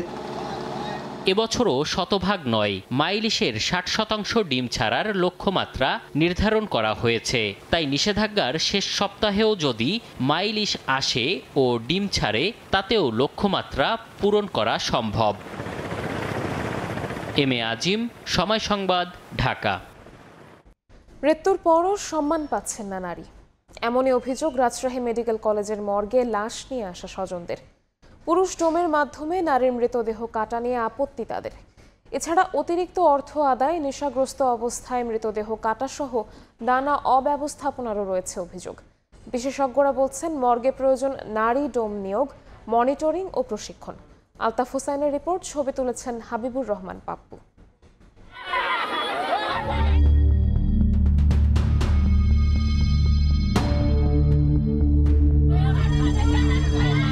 মৃত্যু জগতের চিরন্তন সত্য, কিন্তু যখনই মৃত্যুর কারণ থাকে অজানা তখনই প্রয়োজন হয় কাটাছেঁড়ার অর্থাৎ ময়নাতদন্তের। এই ময়নাতদন্ত নিয়েই উঠেছে অভিযোগ। রাজশাহী মেডিকেল কলেজের মর্গে সাইফুল ইসলামের ভাইয়ের মেয়ের বিয়ের মাত্র 19 দিনের মাথায় অস্বাভাবিক মৃত্যুর কারণ জানতে লাশ মর্গে, কিন্তু নারীর লাশ কাটবেন পুরুষ ডোম, এতে আপত্তি স্বজনদের। মা বোন সবারই আছে, সবার মনের কাছে খারাপ লাগে, যাইতে হবে সবারই একদিন। শুধু ধর্মীয় দিক নয়, সামাজিক মর্যাদার দিক থেকেও নারীর লাশ পুরুষকে দিয়ে কাটানো দৃষ্টিকটু বলছেন আলেম সহ সাধারণ মানুষ। তাই মৃত হলেও নারীর লাশের মর্যাদা রক্ষায় নারী ডোমের মাধ্যমেই ময়নাতদন্ত হওয়া উচিত বলে মনে করেন তারা। একজন জীবিত ব্যক্তিকে যেমন সম্মান করতে হয়, তার লাশকেও সম্মান করতে হয়। পুরুষের দেহ পুরুষ ডাক্তার দ্বারা এবং নারীর দেহের অস্ত্রোপচার করবে, পোস্টমর্টম করবে নারী ডাক্তার। এদিকে অতিরিক্ত অর্থ আদায়, নেশাগ্রস্ত অবস্থায় দা ছুরি হাতুড়ি দিয়ে মৃতদেহ কাটা, লাশ সংরক্ষণের ফ্রিজের অভাব সহ নানা অব্যবস্থাপনারও অভিযোগ রয়েছে। ফ্রিজ ছিল লাশটা রাখার জন্য, এটা নষ্ট হয়ে পড়ে আছে প্রায় 20 বছর ধরে। আমরা এখানে জোর দাবি জানাচ্ছি যেন এখানে নারীরা লাশ কাটে সে ব্যবস্থা যেন করে। তবে ডোমদের দাবি, স্থায়ী নিয়োগ ও বেতন না থাকায় মৃত ব্যক্তির স্বজনদের কাছ থেকে অর্থ নিতে বাধ্য হন তারা। আমাদের দাদার আমল থেকে সরকার চাকরি নাই, আর কোনো ছেলেবেলার সব ছেলেবেলা বেকার, একটা ছেলেবেলাও বেতন পায় না। এ বিষয়ে সংশ্লিষ্ট কর্তৃপক্ষ জানান, মর্গে সুস্থ পরিবেশ নিশ্চিতে ডোমদের বেতন ও অন্যান্য সুবিধা নিশ্চিত করতে সরকারি পদক্ষেপ জরুরি। যারা কাজ করে তাদেরকে বেতন বা সরকারি করতে না পারলে এই সমস্যায় থেকে যাবে। এটা সরকারি নীতি নির্ধারক যারা আছেন তারা তৈরি করবেন, আমরা প্রস্তাব দেই, ওনারা এটা তৈরি করবেন। রাজশাহী মেডিকেল কলেজ মর্গে ময়নাতদন্তের জন্য প্রতিদিন গড়ে 5 থেকে 7টি নারী পুরুষের লাশ আসে, যার বিপরীতে কাজ করেন 5 জন পুরুষ ডোম। আলতাফ হোসাইন, সময় সংবাদ, রাজশাহী। নওগাঁয় বেশিরভাগ গ্রাম আদালত নিষ্ক্রিয় হয়ে পড়েছে। চেয়ারম্যান ও সদস্যদের পরিষদে উপস্থিত না থাকা এবং 5 আগস্ট পরবর্তী একাধিক জনপ্রতিনিধির বিরুদ্ধে মামলা থাকায় আছেন আত্মগোপনে। এতে পরিষদে বসছে না গ্রাম আদালত। আইনজীবীরা বলছেন, ছোট ছোট বিষয়ে গ্রাম আদালতে নিষ্পত্তির অভাবে গড়াচ্ছে থানা ও আদালতে।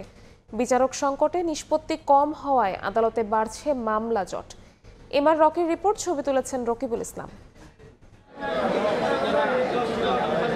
মেনুকা বানু নওগাঁর আত্রাই এলাকার বাসিন্দা। পারিবারিক বিরোধ মামলায় আদালতে ঘুরছেন গত 7 মাস ধরে। বসতবাড়ির সামনে বেড়া দিয়ে প্রতিবন্ধকতা ও দখলের চেষ্টা নিয়ে স্থানীয় গ্রাম আদালতে বিচার দিয়েছিলেন তিনি, কিন্তু নিষ্পত্তি না হওয়ায় তা গড়ায় আদালতে। পারিবারিক বিরোধ, ঋণ পরিশোধ না করা, ফসল বা গবাদি পশু সংক্রান্ত ক্ষতি, চুক্তিভঙ্গ, প্রতিশ্রুতি পূরণ না করা, এমনকি ছোটখাটো পাওনা সংক্রান্ত বিরোধ গ্রাম আদালতে নিষ্পত্তি করেন জনপ্রতিনিধিরা। কিন্তু নওগাঁর বেশিরভাগ ইউনিয়ন পরিষদের জনপ্রতিনিধিরা পরিষদে উপস্থিত না থাকায় বসছে না গ্রাম আদালত। অনেকে 5 আগস্ট পরবর্তী মামলার আসামি হয়ে আত্মগোপনে, আবার অনেকে পরিষদে নিয়মিত উপস্থিত হচ্ছেন না।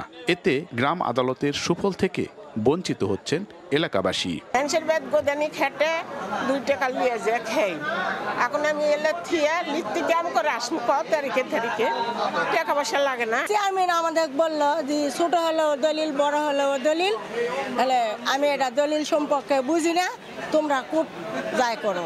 স্থানীয় জনপ্রতিনিধিরা বলছেন, গ্রাম আদালতের প্রতি বিচার প্রার্থীরা আস্থা হারাচ্ছেন, আর এই কারণে ছোট ছোট বিষয় চলে যাচ্ছে থানা ও কোর্টে।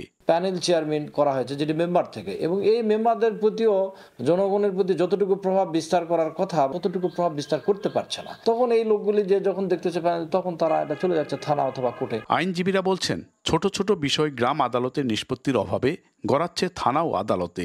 এতে বেড়েছে আদালতে মামলার হার। আর সরকারি কৌশলীরা বলছেন, আদালতে মামলার হার বাড়লেও বিচারক সংকটে নিষ্পত্তি হচ্ছে কম। রাজনৈতিক কারণে এখন অনেক গ্রাম আদালত নিষ্ক্রিয় হয়ে আছে। এখানে পর্যাপ্ত পরিমাণ কোর্ট নেই, এই হঠাৎ করে একসাথে অনেকগুলা বিচারক নিয়ে চলে যাওয়া, যেটা হলো সংকটের মেইন কারণ। অনেক মামলা তারা গ্রাম্যভাবে হয়তো নিষ্পত্তি করার চেষ্টা করে, আপোষ করে দেওয়ার চেষ্টা করে। এই কথাগুলো যখন আমাদের কাছে আসে, তখন আইনগত প্রক্রিয়ার মাধ্যমে কিভাবে এটা সুরাহা করা যায়, কিভাবে নিষ্পত্তি করা যায়, আমরা করে দেওয়ার ব্যবস্থা করি। নওগাঁর 11 উপজেলার জন্য বিচারিক কোর্ট রয়েছে 21টি, আর বিচারক রয়েছেন 16 জন। ছোট ছোট বিষয় তৃণমূলে নিষ্পত্তি না হয় গড়াচ্ছে আদালতে। আদালত সূত্র বলছে, এই মুহূর্তে চিফ জুডিশিয়াল ম্যাজিস্ট্রেট কোর্ট, দায়রা জজ এবং নারী শিশু ট্রাইব্যুনাল কোর্টে বিচারাধীন মামলা রয়েছে 65,164। নওগাঁর আদালত চত্বর থেকে এমআর রকি, সময় সংবাদ।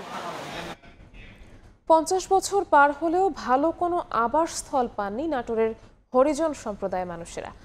শহরের উত্তর আলাইপুর এলাকায় হরিজন পল্লীতে জরাজীর্ণ বাড়িতে বসবাস করতে হয় তাদের। এমনকি উচ্চশিক্ষা থেকে বঞ্চিত শিশুরা। পৌর কর্তৃপক্ষ বলছে, জায়গার অভাবে তাদের বাসস্থান করা সম্ভব হচ্ছে না। তবে শিশুরা উচ্চশিক্ষা নিতে চাইলে পৌরসভা সহায়তা করবে। আল মামুনের পাঠানো তথ্য ও রোকনুজ্জামানের ছবিতে রিপোর্ট। নাটোর শহরের উত্তর আলাইপুর এলাকায় হরিজন সম্প্রদায়ের বসবাস। জরাজীর্ণ বাড়িগুলোতে একই ঘরের মধ্যে গাদাগাদি করে একসঙ্গে 6 থেকে 7 জনকে থাকতে হয়। সামান্য বৃষ্টিতেই বাড়ির সামনে পানি জমে। হরিজন পল্লীতে যাওয়ার একমাত্র রাস্তাটিও দীর্ঘদিন সংস্কার হয়নি। এতে বর্ষায় বেশ ভোগান্তিতে পড়তে হয় তাদের। পৌর কর্তৃপক্ষ বেশ কয়েকবার বাসস্থানের আশ্বাস দিলেও তা বাস্তবায়ন হয়নি অভিযোগ এই সম্প্রদায়ের মানুষের। ব্রিটিশ সরকারের আমলে এই দেশে নিয়ে আসা হয়, নিয়ে আসার পরে পৌরসভা চাকরি দেয় আর একটি করে রুম দেয়। এক ঘরে মনে করেন যে ছেলে মেয়ে এবং কি গোটা পরিবার নিয়ে থাকে। আমরা খুব কষ্টে এখানে অবস্থান করতেছি। একটু বৃষ্টি হলে এটা আমাদের ভরে যায়, ট্রেন মেরেনের মনে রাস্তা নাই যাওয়ার, পানি একবার ভরে যায়। নাটোর পৌরসভা ও ধর্ম মন্ত্রণালয়ের অধীনে 2টি পাঠশালায় প্রাথমিক পর্যন্ত শিক্ষা গ্রহণ করতে পারলেও হরিজন পল্লীর বাইরের শিক্ষা প্রতিষ্ঠানে তাদের ভর্তি নেওয়া হয় না। এতে শিশুরা বঞ্চিত হচ্ছে উচ্চশিক্ষা থেকে। স্কুল থেকে আমাদের কইছিল তোমাদেরকে ভর্তি নেব না, তোমরা অন্য স্কুলে যাও। হরিজন কলোনির বাচ্চারা অনেক শিক্ষার থেকে পিছিয়ে আছে, এদেরকে কোনো শিক্ষা প্রতিষ্ঠানে ভর্তি করতে গেলেও তাদেরকে নেওয়া হয় না। দুর্ভোগের কথা স্বীকার করে পৌর কর্তৃপক্ষ বলছে প্রকল্প থাকলেও জায়গার অভাবে তাদের বাসস্থান করা সম্ভব হচ্ছে না। সুইপার কলোনিদের যে ঘরে বসবাস করে সেগুলো অযোগ্য। এখানে আমরা বহুতল ভবন নির্মাণের জন্য স্থানীয় সরকার মন্ত্রণালয় থেকে একটা প্রকল্প অলরেডি আমাদেরকে জানিয়েছে। জমি স্বল্পতার কারণে, জমি সংকটের কারণে সেই প্রকল্পটা আমরা গ্রহণ করতে পারছি না। নাটোর হরিজন পল্লীতে 5 শতাধিক পরিবার বসবাস করেন। সময় সংবাদ, নাটোর। ভোরের সময় এ ছিল আমার কাছে। পরবর্তী সংবাদগুলো জানাতে সঙ্গে থাকবেন সহকর্মী রাইসা জান্নাত। ধন্যবাদ নিবিড়। দেখছেন ভোরের সময়। সংস্কার না হওয়ায় চলাচলের অনুপযোগী হয়ে পড়েছে বগুড়ার ধুনটের উপজেলা সদর ও গোসাইবাড়ির সংযোগ সড়ক। প্রায় 15 কিলোমিটার সড়কের অর্ধশত স্থানে খানাখন্দে ভরে গেছে। এতে প্রতিদিনই ঘটছে দুর্ঘটনা। তবে সড়কটি সংস্কারের প্রস্তাবনা পাঠানো হয়েছে বলে জানায় কর্তৃপক্ষ। শাহাদুল ইসলামের ছবিতে আব্দুল আওয়ালের রিপোর্ট। সড়কের কোথাও খানাখন্দ, উঠে গেছে কার্পেটিং, কোথাও আবার এক পাশ দেবে গেছে। 3 বছর আগে বগুড়ার ধনুষ শহর থেকে গোসাইবাড়ি ঘাট সংযোগ সড়ক 3.5 কোটি টাকা ব্যয়ে মেরামত করা হয়। এই সড়ক দিয়ে শহরবাড়ি যমুনাঘাটের 8টি পয়েন্ট থেকে তোলা কোটি কোটি ঘনফুট বালু পরিবহন হয়। 20 টন ধারণ ক্ষমতার সড়ক দিয়ে 50 টনের 10 চাকার ট্রাকে বালু বহন করায় পুরো সড়কের কার্পেটিং উঠে বড় বড় গর্তে পরিণত হয়েছে। প্রায় ঘটছে দুর্ঘটনা, নষ্ট হচ্ছে যানবাহনের যন্ত্রাংশ। ভোগান্তিতে ধনুষ, সারিয়াকান্দি এবং সিরাজগঞ্জের উপজেলার 8 ইউনিয়নের কয়েক লাখ মানুষ। এই রোড দিয়ে জামালপুরের লোক সহ প্রায় 5-6 লক্ষাধিক লোকে যাতায়াত এই রাস্তা দিয়ে। বালুর ট্রাক আর হচ্ছে রাস্তা করার সময় দুর্নীতি, এই দুটোর কারণেই আজকে রাস্তায় এই বেহাল দশা। বিশেষ করে রোগী, তারপরে সাধারণ মানুষের যাতায়াত কঠিন একটা অবস্থায় সৃষ্টি হয়েছে। রাস্তার কাজ না করলে তো গাড়ি চালানো যাবে না, এমন অবস্থা। এলজিইডি বলছে সড়কটি সংস্কারের প্রস্তাবনা পাঠানো হয়েছে। এমার্জেন্সি মেইনটেনেন্সে 23 লাখ টাকার এস্টিমেট পেমেন্ট করছে, যা অনুমোদন হয়েছে এবং টেন্ডার লাইভ আছে। ওপেনিং হলে হয়তো আমরা ঠিকাদার নির্বাচনের মাধ্যমে অতি দ্রুত কাজটা বাস্তবায়ন করতে সক্ষম হব। এলজিইডির তথ্য মতে সড়কটির সংস্কারের সম্ভাব্য ব্যয় ধরা হয়েছে 23 লাখ টাকা। আব্দুল আউয়াল, সময় সংবাদ, বগুড়া। বগুড়ায় চুক্তির মেয়াদ শেষ হওয়ায় বন বিভাগ কিংবা উপজেলা প্রশাসনের অনুমতি ছাড়াই কাটা হয়েছে ইউক্যালিপটাস ও আকাশমণির 136টি গাছ। স্থানীয়দের অভিযোগ অতিরিক্ত আরও 15টি ঔষধি গাছ কাটা হয়েছে। ইউপি চেয়ারম্যান বলছেন বন বিভাগ বা উপজেলা প্রশাসনের অনুমতি নেয়ার বিধান সম্পর্কে জানতেন না তিনি। আর উপজেলা প্রশাসন বলছে এ ঘটনায় নেওয়া হবে আইনি ব্যবস্থা। শাহাদুল ইসলামের ক্যামেরায় আব্দুল আওয়ালের আরও একটি রিপোর্ট। কোনো প্রক্রিয়া ছাড়াই সড়কের দুই পাশে চলছে গাছ কাটার মহোৎসব। 2010 সালে প্রাত্যবিক তাঁতি সমিতি বগুড়া সদরের এউলিয়া ইউনিয়নের ন্যাংরাবাজার থেকে দরগাহাটের দুই পাশে 4 কিলোমিটার সরকারি সড়কে নানা প্রজাতির গাছ রোপণ করে। এক যুগে চুক্তির মেয়াদ শেষ হওয়া ইউপি চেয়ারম্যান ও প্রতিষ্ঠানটির সভাপতি বন বিভাগ ও উপজেলা প্রশাসনের অনুমতি না নিয়ে রাম সর্বস্ব নিলামে তোলে অর্ধ কোটি টাকার ইউক্যালিপটাস ও আকাশমণির 136টি গাছ। পরে মাত্র 4 লাখ টাকায় বিক্রি করা হয়। 29 সেপ্টেম্বর থেকে সড়কের দুই পাশের গাছগুলো কাটা শুরু করেন ক্রেতারা। এসব গাছের সঙ্গে রাস্তার পাশে থাকা আরো 15টি গাছ বিক্রির অভিযোগ স্থানীয়দের। এই গাছগুলো আমি টেন্ডারের মাধ্যমে চেয়ারম্যান থ্রু থেকে আমাকে টেন্ডার করে নিছি আমি 150 পিস। 4 লাখ টাকা। আকাশমণি ইউক্যালিপটাস দল না ইয়ার সরকারি লোক কে কাটলে আমরা কিন্তু এটা বলতে পারতেছি না। কিছু ফল গাছ আসলো, জাম খুব মিষ্টি, ছোট ছোট শিল্লা বন্ধ কাটে থাক। রাস্তার গাছ কাটলে গেল, কাটলে যাচ্ছে, একটা লোক বাধা দিচ্ছে না, বুঝছেন। এ বিষয়ে জানার জন্য যোগাযোগ করেও পাওয়া যায়নি তাঁতি সমিতির সভাপতিকে। তবে ইউপি চেয়ারম্যান বলছেন, বন বিভাগ বা উপজেলা প্রশাসনের অনুমতি নেওয়ার বিধান সম্পর্কে জানতেন না তিনি। যদি এটা বন বিভাগের রোপণকৃত গাছ হইতো বা বনের বিটের গাছ হইতো, সেই ক্ষেত্রে বন বিভাগের অনুমোদনের প্রয়োজন হয়তো বলে আমি মনে করি। বন বিভাগ বলছে গাছগুলো কাটা হয়েছে সম্পূর্ণ অবৈধভাবে, আর ব্যবস্থা নেওয়ার আশ্বাস উপজেলা নির্বাহী কর্মকর্তার। চেয়ারম্যান তো স্থানীয় সরকার বিভাগের বাইরে না, সুতরাং উনি বিধির বাইরে কোনো কাজ করতে পারেন না। যেটা যদি করে থাকেন এটা উনি ভুল করেছেন এবং এটা অবৈধ কাজ করেছেন, এটা বিধিসম্মত হয়নি। যখনই আমাদের কাছে অভিযোগ এসেছে যে নিলামকৃত গাছের অতিরিক্ত গাছ তারা কর্তন করতেছে, সাথে সাথেই আমরা গাছ কাটা বন্ধ করে দিয়েছি এবং যত দ্রুত সম্ভব আমরা এটা প্রয়োজনীয় আইনগত আমরা ব্যবস্থা গ্রহণ করব। এরুলিয়া ইউনিয়ন পরিষদের নিলামে মাত্র 3 জন ব্যবসায়ী অংশ নিয়েছিলেন। আব্দুল আউয়াল, সময় সংবাদ, বগুড়া। ছোট সোনা মসজিদের পাশের রাস্তা দিয়ে বন্দর থেকে পণ্যবাহী ভারী ট্রাক চলাচল করায় হুমকির মুখে ঐতিহাসিক স্থাপনাটি। ঐতিহাসিক নিদর্শন রক্ষায় বাইপাস নির্মাণের পরিকল্পনা সড়ক বিভাগের। জাহাঙ্গীর আলমের তথ্য, ছবিতে রিপোর্ট। সুলতানি আমলের ঐতিহাসিক ছোট সোনা মসজিদ, পাশ দিয়ে চাঁপাইনবাবগঞ্জ সোনা মসজিদ মহাসড়ক। এই সড়কে সোনা মসজিদ স্থলবন্দর থেকে প্রতিদিন 20 থেকে 70 টনেরও বেশি পণ্য নিয়ে 8 শতাধিকের বেশি ভারী যান চলাচল করে। এ সময় দুই পাশের ভবনগুলোতে সৃষ্টি হয় কম্পন, ক্ষণে ক্ষণে দুলতে থাকে ঐতিহ্যের স্মারক সোনা মসজিদও। এরই মধ্যে পুরো স্থাপনা জুড়ে দেখা দিয়েছে অসংখ্য ফাটল, আলগা হয়েছে পাথরের গাঁথুনি, চির ধরেছে মূল দেয়াল থেকে মিনার পর্যন্ত। মসজিদটি রক্ষায় নেয়া কম্পন নিরোধক বাইপাস সড়ক নির্মাণ প্রকল্পটি আলোর মুখ দেখেনি এখনো।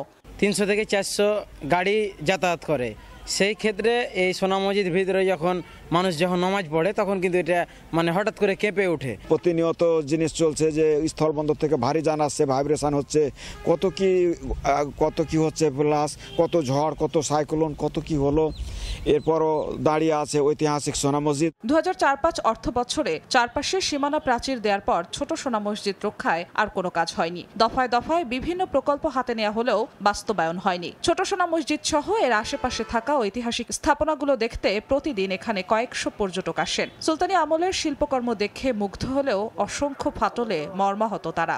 পর্যটকের জন্য এখান থেকে যাওয়া আসার জন্য একটা সমস্যা হচ্ছে, ঠিক আছে না? তো আমরা চাই যে একটা সড়ক মহাসড়ক হোক। অপোজিট দিয়ে যদি একটু বাইপাস রাস্তা করতো তাহলে হয়তো আমাদের এই দার্শনিক ঐতিহাসিক জায়গাটি আমরা সংরক্ষণ করে ধরে রাখতে পারতাম। দ্রুত না পদক্ষেপ নেওয়া হয় তাহলে ঐতিহ্যবাহী যে সোনা মসজিদ যে এটা ধরে রাখা সম্ভব না।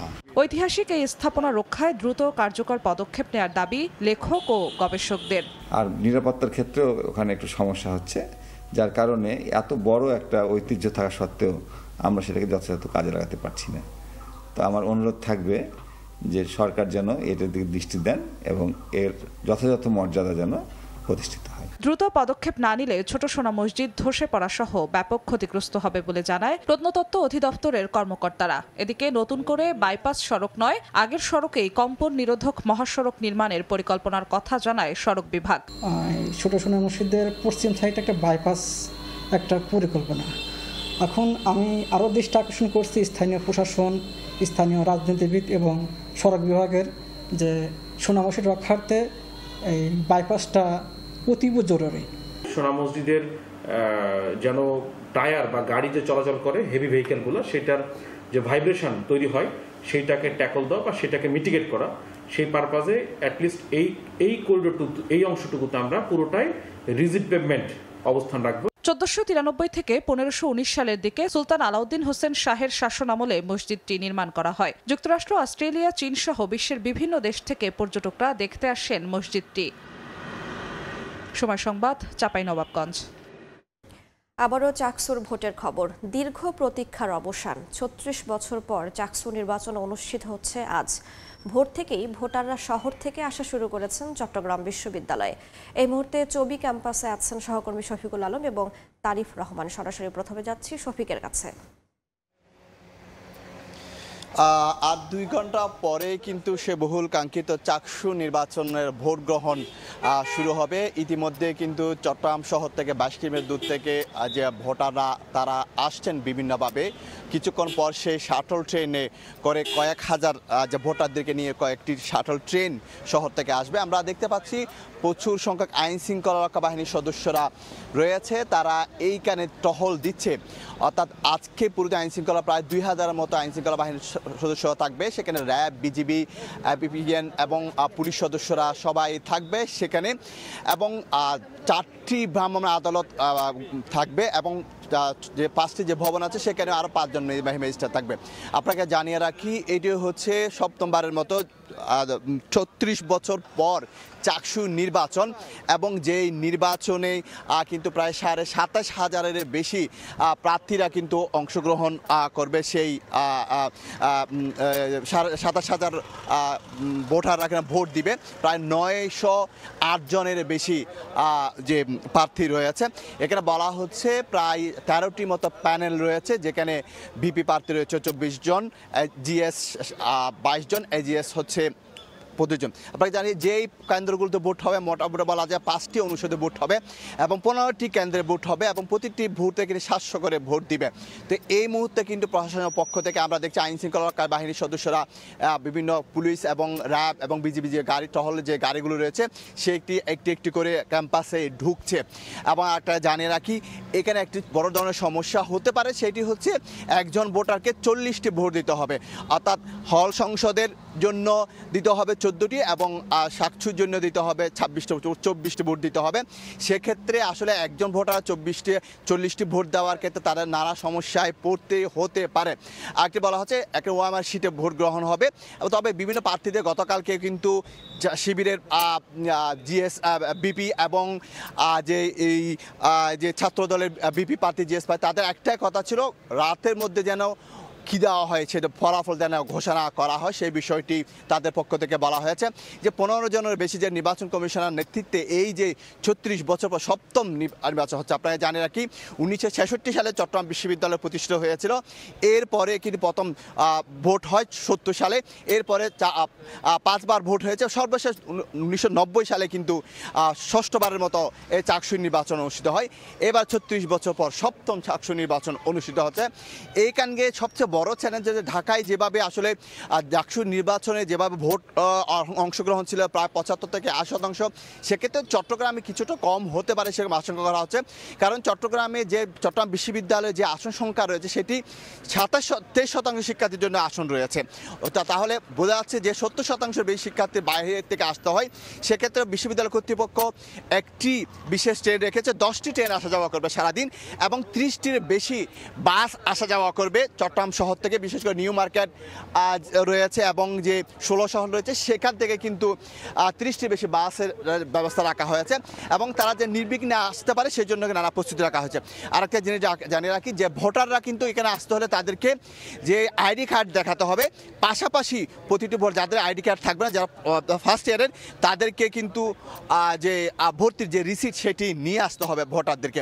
আরেকটা জানিয়ে রাখি 3 ধরনের গাড়ি এখানে প্রবেশ করতে পারবে। প্রথম হচ্ছে সংবাদকর্মীদের যে গাড়িগুলো রয়েছে এগুলো প্রবেশ করতে পারবে এবং আইন শৃঙ্খলা রক্ষা বাহিনীর সদস্যদের যে গাড়িগুলো রয়েছে সেগুলো প্রবেশ করতে পারবে। পাশাপাশি যে নির্বাচন সংশ্লিষ্ট এবং বিশ্ববিদ্যালয়ে যারা রয়েছে তাদের সেটা প্রবেশ করতে পারবে। আরেকটাকে জানিয়ে রাখি এই যে এত বিশাল আয়োজন, এই বিশাল আয়োজনে গত 19 দিন ধরে প্রচারণা চলছে।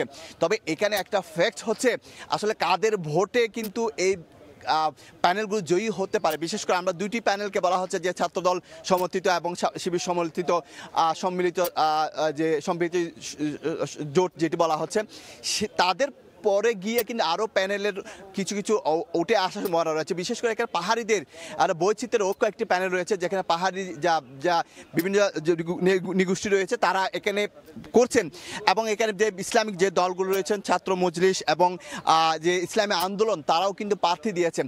সেক্ষেত্রে বড় দুই দলের পাশাপাশি অন্যান্যরা যে উঠে আসবে সেটি বলা যায়।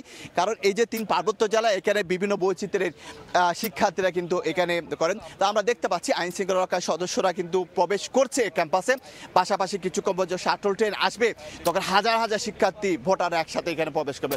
তো এই ছিল আমাদের সর্বশেষ তথ্য। আমাদের প্রতিনিধি তারিফ রয়েছে শহীদ মিনার এলাকা, আমি তার কাছ থেকে জানতে চাইব শহীদ মিনার এলাকা কি অবস্থা, সেখানে আসলে সেখান থেকে ফল ঘোষণা করা হবে, ফলাফল ঘোষণা করা হবে। ভোট কেন্দ্র প্রস্তুত, আর মাত্র 2 ঘন্টা পরেই অনুষ্ঠিত হতে যাচ্ছে চাকসু ও হল সংসদ নির্বাচন। দীর্ঘ প্রতীক্ষার পরে আসলে এই যে চাকসু নির্বাচন ও হল সংসদ নির্বাচন অনুষ্ঠিত হচ্ছে, পুরো ক্যাম্পাস এবং ক্যাম্পাস এলাকায় আসলে উৎসব মুখর পরিবেশ বিরাজ করছে এই চাকসু ও হল সংসদ নির্বাচনকে কেন্দ্র করে। এবং পুরো বিশ্ববিদ্যালয় এলাকা আমরা দেখতে পাচ্ছি যে নিরাপত্তার চাদরে ঢেকে রাখা হয়েছে। প্রতিটি পয়েন্টই পুলিশ ও নিরাপত্তা বাহিনীর বিভিন্ন সদস্যরা বিভিন্ন পয়েন্টে অবস্থান নিয়েছে, যাতে কোনো অপ্রীতিকর ঘটনা ঘটার সুযোগ না হয় বলে আমাদেরকে তারা জানিয়েছে। এছাড়া প্রতিটি ভোট কেন্দ্র অর্থাৎ 5টি অনুষদের 15টি কেন্দ্রের 60টি কক্ষে আসলে এই নির্বাচন অনুষ্ঠিত হবে এবং সেখানে 700টি গোপন বুথ থাকবে, যেই বুথে আসলে ভোটাররা তাদের ভোটাধিকার প্রয়োগ করে তাদের যেই কাঙ্ক্ষিত প্রার্থী আসলে যে কাঙ্ক্ষিত যে প্রতিনিধি আগামী 1 বছর তাদের হয়ে কাজ করবেন সেই প্রার্থী তারা নির্বাচন করবেন। আমরা দেখেছি কাল আসলে ছিল পুরো বিশ্ববিদ্যালয় এলাকা আসলে একদম উৎসব মুখর পরিবেশে বিরাজ করেছে এবং গত পরশু দিন নির্বাচনের প্রচারণা শেষ হয় এবং শেষ দিনে আমরা দেখেছি মানুষের মধ্যে উচ্ছ্বাস উদ্দীপনা। আসলে এই যে দীর্ঘ সময় পরে যে নির্বাচন অনুষ্ঠিত হচ্ছে, সেই নির্বাচনকে তারা নির্বাচনে অংশগ্রহণ করতে পেরে তারা উচ্ছ্বসিত এবং তাদের যে ভোটাধিকার প্রয়োগ, আসলে যে ছাত্র সংসদে দীর্ঘদিন কোনো নির্বাচন হয় না, সেই নির্বাচনে আসলে তাদের যোগ্য প্রতিনিধি নির্বাচিত করার একটি সুযোগ তারা পেয়েছেন আসলে দীর্ঘদিন পরে। সেই সুযোগকে কাজে লাগানোর জন্যই তারা আসলে মূলত এই দীর্ঘদিন পরে ভোট দিবেন এবং সেই ভোটে তারা আসলে তাদের যে কাঙ্ক্ষিত প্রার্থী সেটি তারা নির্বাচন করবেন। এবং বলে রাখি যে আরেকটি বিষয়, যে এই চাকসু ও হল সংসদ নির্বাচনে মেনত 4টি ব্যালট পেপার দেওয়া হবে এবং হল সংসদে 1টি, এবং 4টি হল সংসদ চাকসুর জন্য পূরণ করতে হবে এবং হল সংসদের জন্য 1টি ব্যালট পেপার পূরণ করে আসলে ভোটাররা তাদের ভোটাধিকার প্রয়োগ করবেন। এই ছিল আমার কাছে চাকসু ও হল সংসদ নির্বাচনের সর্বশেষ খবর। এতক্ষণ সরাসরি যুক্ত ছিলাম চট্টগ্রাম বিশ্ববিদ্যালয়। দুর্নীতিবাজদের সেফ এক্সিটের দরকার হলেও যারা দুর্নীতি করে না তাদের কোনো সেফ এক্সিটের দরকার নেই বলে মন্তব্য করেছেন ধর্ম উপদেষ্টা আ.ফ.ম. খালিদ হোসেন। মঙ্গলবার সকালে রাজধানীর যাত্রাবাড়িতে অবস্থিত তামিরুল মিল্লাত কামিল মাদ্রাসায় আন্তঃমাদ্রাসা বিতর্ক প্রতিযোগিতার পুরস্কার বিতরণে অংশ নিয়ে তিনি এসব কথা বলেন। উপদেষ্টা আরও বলেন, তিনি কোনো এক ধর্মের উপদেষ্টা নন, হিন্দু মুসলিম বৌদ্ধ সহ সবার উপদেষ্টা, তাই রাষ্ট্রীয় দায়িত্ব পালনে তাকে মন্দিরেও যেতে হয়। পরে বিতর্ক প্রতিযোগিতায় বিজয়ীদের হাতে পুরস্কার তুলে দেন উপদেষ্টা।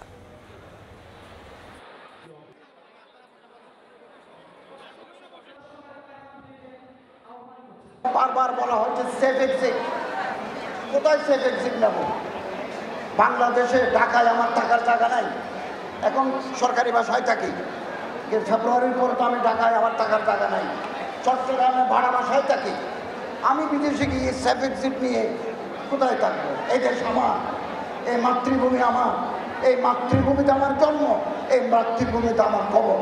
আমাদের যারা দুর্নীতিবাজ তাদের জন্য সেফ এক্সিট লাগে, আমরা দুর্নীতির সাথে যুক্ত রই, সেফ এক্সিট আমাদের প্রয়োজন নাই। এক নারীকে অর্ধলক্ষাধিক টাকার সমমূল্যের জাল নোট দেওয়ার অভিযোগ উঠেছে শেরপুর সদর পোস্ট অফিসের এক কর্মচারীর বিরুদ্ধে।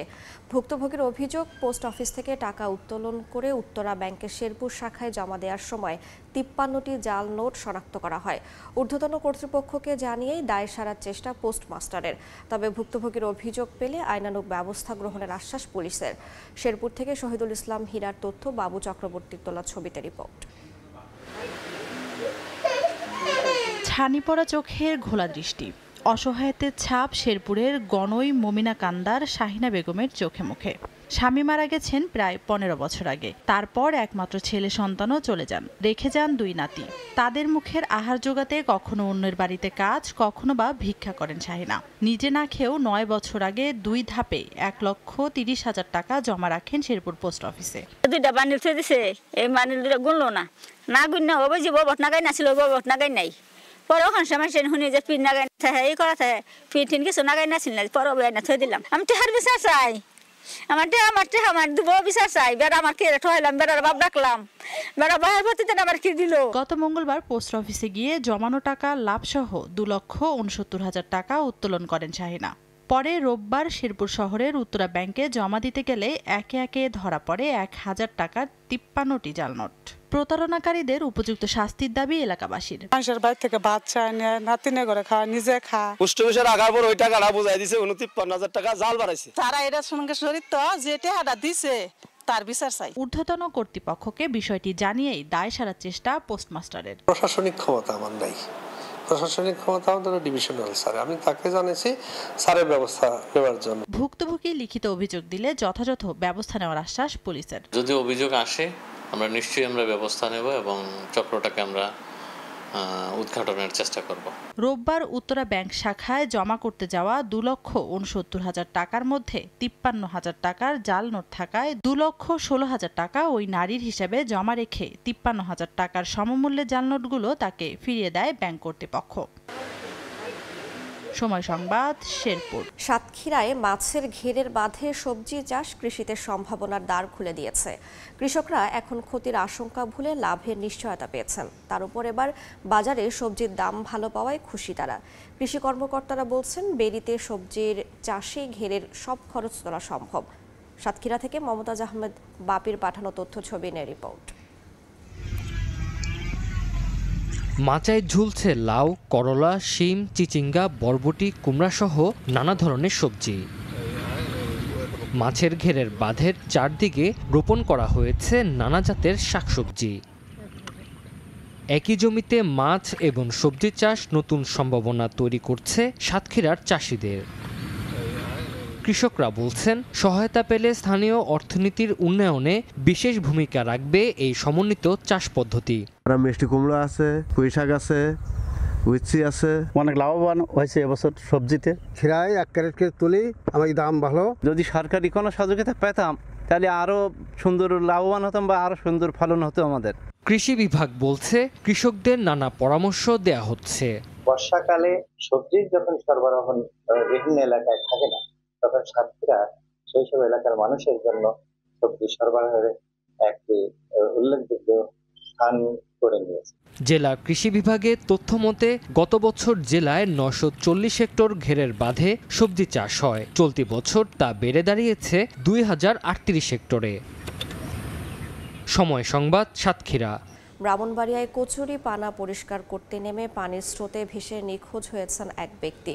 মঙ্গলবার সকালে নবীনগর বিদ্যাকুট ইউনিয়নের সেলিমনগরে মারখালা বিলে এ ঘটনা ঘটে। স্থানীয়রা জানান সিদ্দিক খা এবং তার ছেলে একরাম খা বিলে তাদের জমির কচুরি পানা পরিষ্কার করতে নামলে পানির প্রবল স্রোতে ভেসে যান। তাদের চিৎকারে ছুটে এসে একজনকে উদ্ধার করে আশপাশের লোকজন। এদিকে খবর পেয়ে নিখোঁজ সিদ্দিক খানকে উদ্ধারের চেষ্টা চালাচ্ছেন ফায়ার সার্ভিসের কর্মীরা।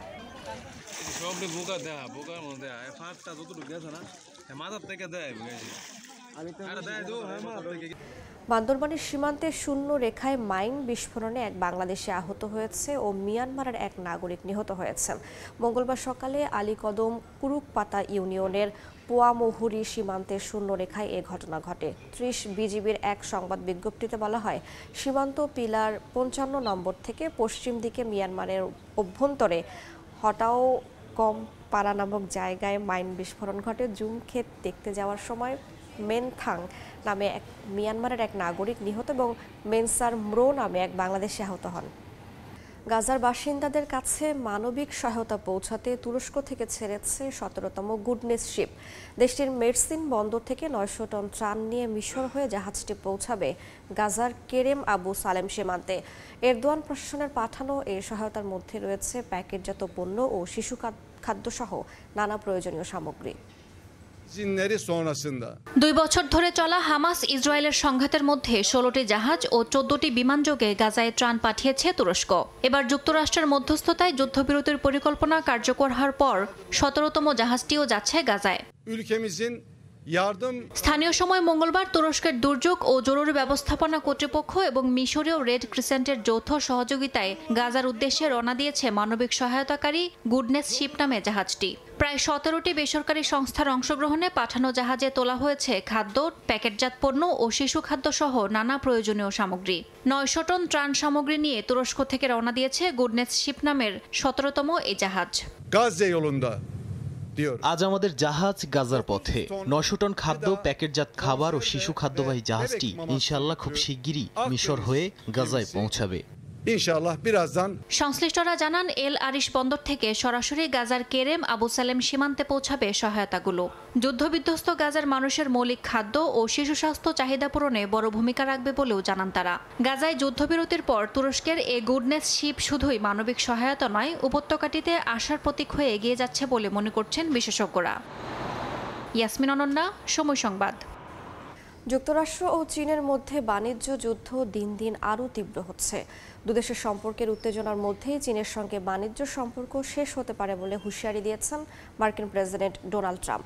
যুক্তরাষ্ট্রের সয়াবিন কেনা বন্ধ করায় প্রতিশোধ নিতে এ পদক্ষেপ নেওয়ার কথা জানান ট্রাম্প। এমনকি সমুদ্রপথে মালামাল পরিবহনকারী কোম্পানিগুলোর ওপর অতিরিক্ত বন্দরের শুল্ক আরোপ করেছে দুই দেশ, যা ওয়াল স্ট্রিটে শেয়ার বাজার সহ বৈশ্বিক বাণিজ্যকে প্রভাবিত করেছে।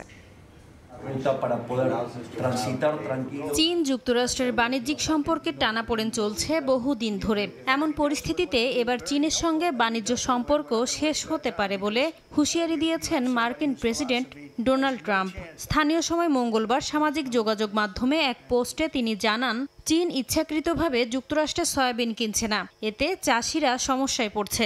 বেইজিং এ ধরনের পদক্ষেপের মাধ্যমে অর্থনৈতিক বৈরী আচরণ করছে বলেও মন্তব্য করেন তিনি। এমনকি প্রতিশোধ হিসেবে চীনের সঙ্গে ভোজ্য তেল এবং অন্যান্য বাণিজ্যিক কার্যক্রম বন্ধের হুঁশিয়ারি দেন ট্রাম্প। তবে বেইজিংয়ের দাবি, যুক্তরাষ্ট্রই আগে চীনা কোম্পানিগুলোর ওপর নিষেধাজ্ঞা আরোপ করে উত্তেজনা বাড়িয়েছে। সেই পদক্ষেপের জবাব হিসেবেই যুক্তরাষ্ট্রের সয়াবিন কিনছে না চীন। যদিও ইলেকট্রনিক্স, গাড়ি ও সেমিকন্ডাক্টর তৈরির জন্য প্রয়োজনীয় উপাদান রফতানিতে নিয়ন্ত্রণ কঠোর করেছে দেশটি।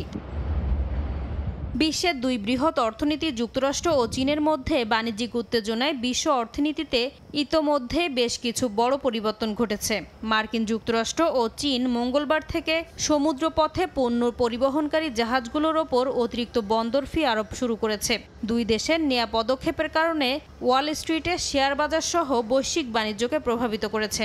বিশ্বের দুই বৃহত্তম অর্থনীতির এই পদক্ষেপে সমুদ্রপথ এখন বাণিজ্য যুদ্ধের নতুন কেন্দ্রবিন্দুতে পরিণত হয়েছে বলে মনে করছেন অর্থনীতিবিদরা।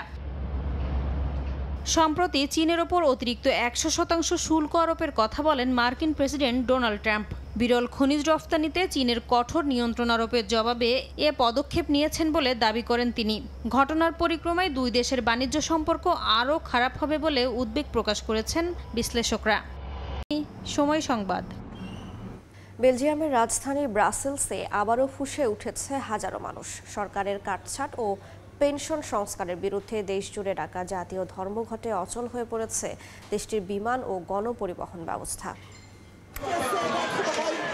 স্থানীয় সময় সোমবার সকাল থেকেই দেশজুড়ে ধর্মঘটের ডাক দেয় বেলজিয়ামের 3 প্রধান শ্রমিক ইউনিয়ন। ব্রাসেলস, অ্যান্টওয়ার্প থেকে শার্লরোয়া সবখানেই জনতার ঢল নামে সরকারের ব্যয় সংকোচন নীতির বিরুদ্ধে। এ ঘটনায় বন্ধ করে দেয়া হয় চার্লরোয়া বিমানবন্দর। পাশাপাশি ব্রাসেলস বিমানবন্দরে বাতিল হয় শতাধিক ফ্লাইট। শহরের বেশিরভাগ বাস, ট্রাম ও মেট্রো পরিষেবা বন্ধ হয়ে পড়ায় অচল হয়ে পড়ে জনজীবন। সরকারের ঘোষিত ব্যয় সংকোচন পরিকল্পনায় বেকার ভাতা সর্বোচ্চ 2 বছরের মধ্যে সীমিত রাখা, শিশু ভাতা হ্রাস ও ভ্যাট বৃদ্ধির মতো পদক্ষেপের ইঙ্গিত পাওয়া যায়। প্রধানমন্ত্রী বার্ট দে ভেবার সরকারের পেনশন গ্রহণের বয়স ও কর্মদিবস বাড়ানোর প্রস্তাবে সবচেয়ে বেশি ক্ষুব্ধ হয় দেশটির শ্রমিক ইউনিয়নগুলো। সামরিক ও রেলখাত সহ কয়েকটি পেশার বিশেষ পেনশন সুবিধা বাতিলের সিদ্ধান্ত প্রতিবাদের আগুনে ঘি ঢালে। আন্দোলনের মঞ্চে এবিভিভি ইউনিয়নের নেতা থিয়েরি বটসন বলেন, দে ভেবার সরকারের বিরুদ্ধে এই লড়াই কেবল আজকের নয়, গোটা একটি প্রজন্মের।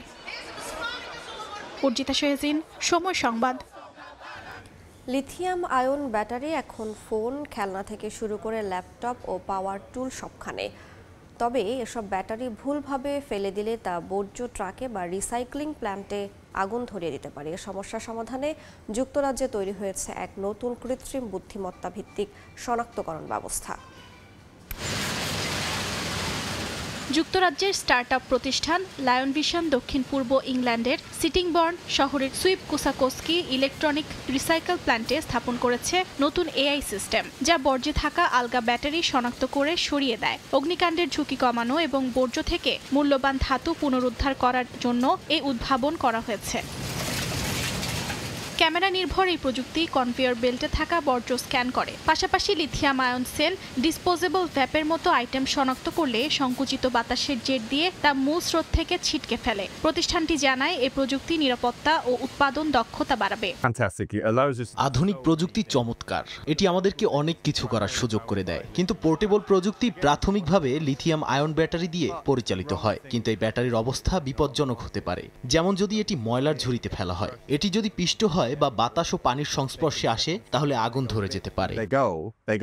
লায়ন ভিশনের machine learning engineer George Hawkings জানান, নতুন ব্র্যান্ড ও ব্যাটারির ধরন অনুযায়ী মডেলটি ক্রমাগত আপডেট হচ্ছে। যুক্তরাজ্যের ইনোভেশন ফান্ডিং এবং ম্যানচেস্টার বিশ্ববিদ্যালয়ের সহায়তায় প্রযুক্তিটি উন্নয়ন করেছে প্রতিষ্ঠানটি। প্রতিবছর ব্রিটিশ পরিবারগুলো প্রায় 1,03,000 টন ইলেকট্রনিক বর্জ্য ফেলে দেয়। এ কারণে প্রায় 100 কোটি পাউন্ড মূল্যের ধাতু নষ্ট হচ্ছে। শিল্প বিশ্লেষকদের মতে, কৃত্রিম বুদ্ধিমত্তা নির্ভর বর্জ্য বাছাই পদ্ধতি শুধু অগ্নিকাণ্ডের ঝুঁকি কমাবে না, বরং মূল্যবান ধাতু শনাক্ত সহজ হবে। অর্জিতা শেহজিন, সময় সংবাদ। জার্মানির রাজধানী বার্লিনে প্রতি বছরের মতো এবার অনুষ্ঠিত হচ্ছে আলোর উৎসব ফেস্টিভ্যাল অব লাইটস। 8 অক্টোবর থেকে শুরু হওয়া বর্ণিল আলোর এই উৎসব চলবে 15 অক্টোবর পর্যন্ত। বার্লিন থেকে বিস্তারিত জানাচ্ছেন বিটু বড়ুয়া। মানুষের জীবন, প্রেম, ইতিহাস, জীববৈচিত্র্য, আনন্দ ও বেদনাকে সঙ্গে নিয়ে লেটস শাইন টুগেদার শিরোনামে আলোর উৎসবে মাতোয়ারা জার্মানির রাজধানী বার্লিন। গেল সপ্তাহের বুধবার থেকে সন্ধ্যা নামতেই নগরীর গুরুত্বপূর্ণ ঐতিহাসিক স্থাপনা এবং রাষ্ট্রীয় ভবনগুলোতে লেজারের বর্ণিল আলোর প্রক্ষেপণ নজর কাটছে সবার। উৎসবকে আরো রাঙিয়ে দিতে সন্ধ্যা নামতেই নগরীর সবখানেই বসে সঙ্গীতের আসর। জমকালো এই লাইটস অফ ফেস্টিভ্যালে যোগ দিতে বিশ্বের বিভিন্ন দেশ থেকে আসা দর্শনার্থীদের পাশাপাশি পরিবার পরিজন নিয়ে অংশ নেন স্থানীয়রাও। আমি তাজিকিস্তান থেকে এসেছি। প্রতি বছরের মতো এবারও উৎসবে যোগ দিয়েছি লেজার আলো উপভোগ করতে। গত বছর আমি এসেছিলাম, তবে এ বছরের থিমটা ভালো লেগেছে, আবারও আসতে চাই। শহরের প্রায় প্রতিটি স্পটে ঘুরে ঘুরে আমরা আলোর খেলা দেখছি। এখনো আরো অনেক জায়গায় যাওয়া বাকি। ভীষণ ভালো লাগছে সবার সঙ্গে আনন্দে শামিল হতে। আয়োজকরা জানান, লেজারের আলো প্রক্ষেপণের মধ্য দিয়ে মানুষ, সভ্যতা, জীববৈচিত্র্য ও বহুমাত্রিক সংস্কৃতি তুলে ধরাই তাদের মূল লক্ষ্য। একই সঙ্গে সব মানুষের মধ্যে সৃষ্টিশীলতাকে জাগিয়ে তুলে একটি শান্তির পৃথিবী গড়ার দিকে এগিয়ে যাওয়া। বেশ কয়েক বছর ধরে বার্লিনের এই লাইট অফ ফেস্টিভ্যাল সবার কাছেই বেশ জনপ্রিয় হয়ে উঠছে। বৈচিত্র্যময় পৃথিবীর সকল সৃষ্টিকে বুঝতে এবং জীবনকে ক্ষণিকের জন্য হলেও রাঙিয়ে তুলতে এই আলোর উৎসবে যোগ দেওয়াটা অত্যন্ত জরুরি বলে মনে করছে উৎসবে যোগ দেয়া অনেকেই। জার্মানি থেকে বিটু বড়ুয়া, সময় সংবাদ। হংকং চায়নার বিপক্ষে ম্যাচ জিততে না পারলেও বাংলাদেশের পারফরমেন্সে মুগ্ধ খেলা দেখতে আসা প্রবাসী সমর্থকরা। হংকংয়ের 45 দর্শকের চাপ সামলে হামজা সৌমিত্রার হৃদয় জয় করে নিয়েছেন তাদের। অন্যদিকে ম্যাচ না জেতায় আক্ষেপ নিয়ে মাঠ ছেড়েছে হংকং চায়না সমর্থকরা। দায় দিলেন রেফারির। ফাহিম ইসলামের আরও একটি রিপোর্ট। হংকং চায়নার প্রায় 45,000 সমর্থক, তার বিপরীতে বাংলাদেশের হাজার দেড়েক। স্টেডিয়ামের এক কোণে বসে পুরো ম্যাচ জুড়েই যারা বাংলাদেশের স্লোগান দিয়েছেন, বাড়িয়েছেন দলের আত্মবিশ্বাস। ম্যাচ শেষেই তাই সেই দিকে ছুটে গেলেন হামজা জামালরা। পাশে থাকার জন্য করলেন কৃতজ্ঞতা প্রকাশ। ম্যাচটা হয়তো বাংলাদেশ দল জেতেনি, তবে মাঠের খেলায় হৃদয় জয় করে নিয়েছে হামজা জামালরা। 45,000 দর্শকের সামনে দলের এমন পারফরমেন্সে মুগ্ধ বাংলাদেশের খেলা দেখতে আসা প্রবাসী সমর্থকরা। আলহামদুলিল্লাহ সত্যি সার্থক হয়েছে। আসল কথা বলতে গেলে হংকংয়ে যখন বাংলাদেশ টিম আসছে, তাদের সাথে যখন আমরা মিট করছি, তাদের আচরণ, তাদের ফ্রেন্ডলি, মানে আমরা মুক্ত, তাদের আচরণ দেখে আমরা মুক্ত। এরপর আমি সব যে হামজার সাইন আছে, ফাহমিদুল সাইন আছে, সবাই সাইন নিয়ে নিয়েছি। ভালো এনজয় করতে পেরেছি আমরা এখানে। ম্যাচটা খুব ভালো খেলেছে, আশা করি সামনে আরও ভালো খেলবে। আমাদের এটাই প্রত্যাশা। হংকং কিন্তু আজকে ম্যাচে ছিল না, তারা একটা অন টার্গেট শটও করতে পারে নাই। হয়তো আমাদের বাংলাদেশের ডিফেন্ডিং এর ভুলে আমরা একটা গোল কনসিভ করছি। ম্যাচটা খুবই এন্টারটেইনিং ছিল। আমরা ফার্স্ট হাফে খুবই ডিফেন্সিভ খেলছিলাম, তো লাস্ট মোমেন্টে আমাদের একটা চান্স ক্রিয়েট হয়েছিল, হামজা ভাই যেটা সুমিত ভাইয়ের কাছে দিছে, ওইটা যদি হয়ে যেত তাহলে আমরা ওইখানে ওইখানে 1-1 থাকতো। সেকেন্ড হাফে ফুল অ্যাটাকিং ছিল, হাভিয়ার কাবরেরার ট্যাকটিক্স সেকেন্ড হাফে বেটার ছিল, আর প্লেয়াররাও খুব ডেডিকেটেডলি খেলছে। সবসময় বাংলাদেশের সাথে জুলুম করা হয়, এটা একেবারে সোজা সাপটা কথা। ক্রিকেটে বলেন, ফুটবলে বলেন, আমাদের ম্যানেজমেন্ট এতই দুর্বল, তারা কি করে কথা বলতে পারে না, এটা আমরা বুঝতে পারি না। তবে বাংলাদেশের বিপক্ষে ড্র করায় আক্ষেপ নিয়ে মাঠ ছেড়েছে হংকং চায়নার সমর্থকরা। রেফারির সিদ্ধান্ত নিয়েও ক্ষোভ তাদের। আমরা ম্যাচ অনেক উপভোগ করেছি, সবাই মাঠে এসে সমর্থন করেছে। ফলাফল নিয়ে আমি সন্তুষ্ট না হলেও ম্যাচটা উপভোগ্য ছিল। এখানে রেফারির দোষ ছিল, সে কোনো কারণ ছাড়াই আমাদের ফুটবলারকে লাল কার্ড দেখায়। আমি বলবো রেফারি ওদের পক্ষেই সব কল দিয়েছে।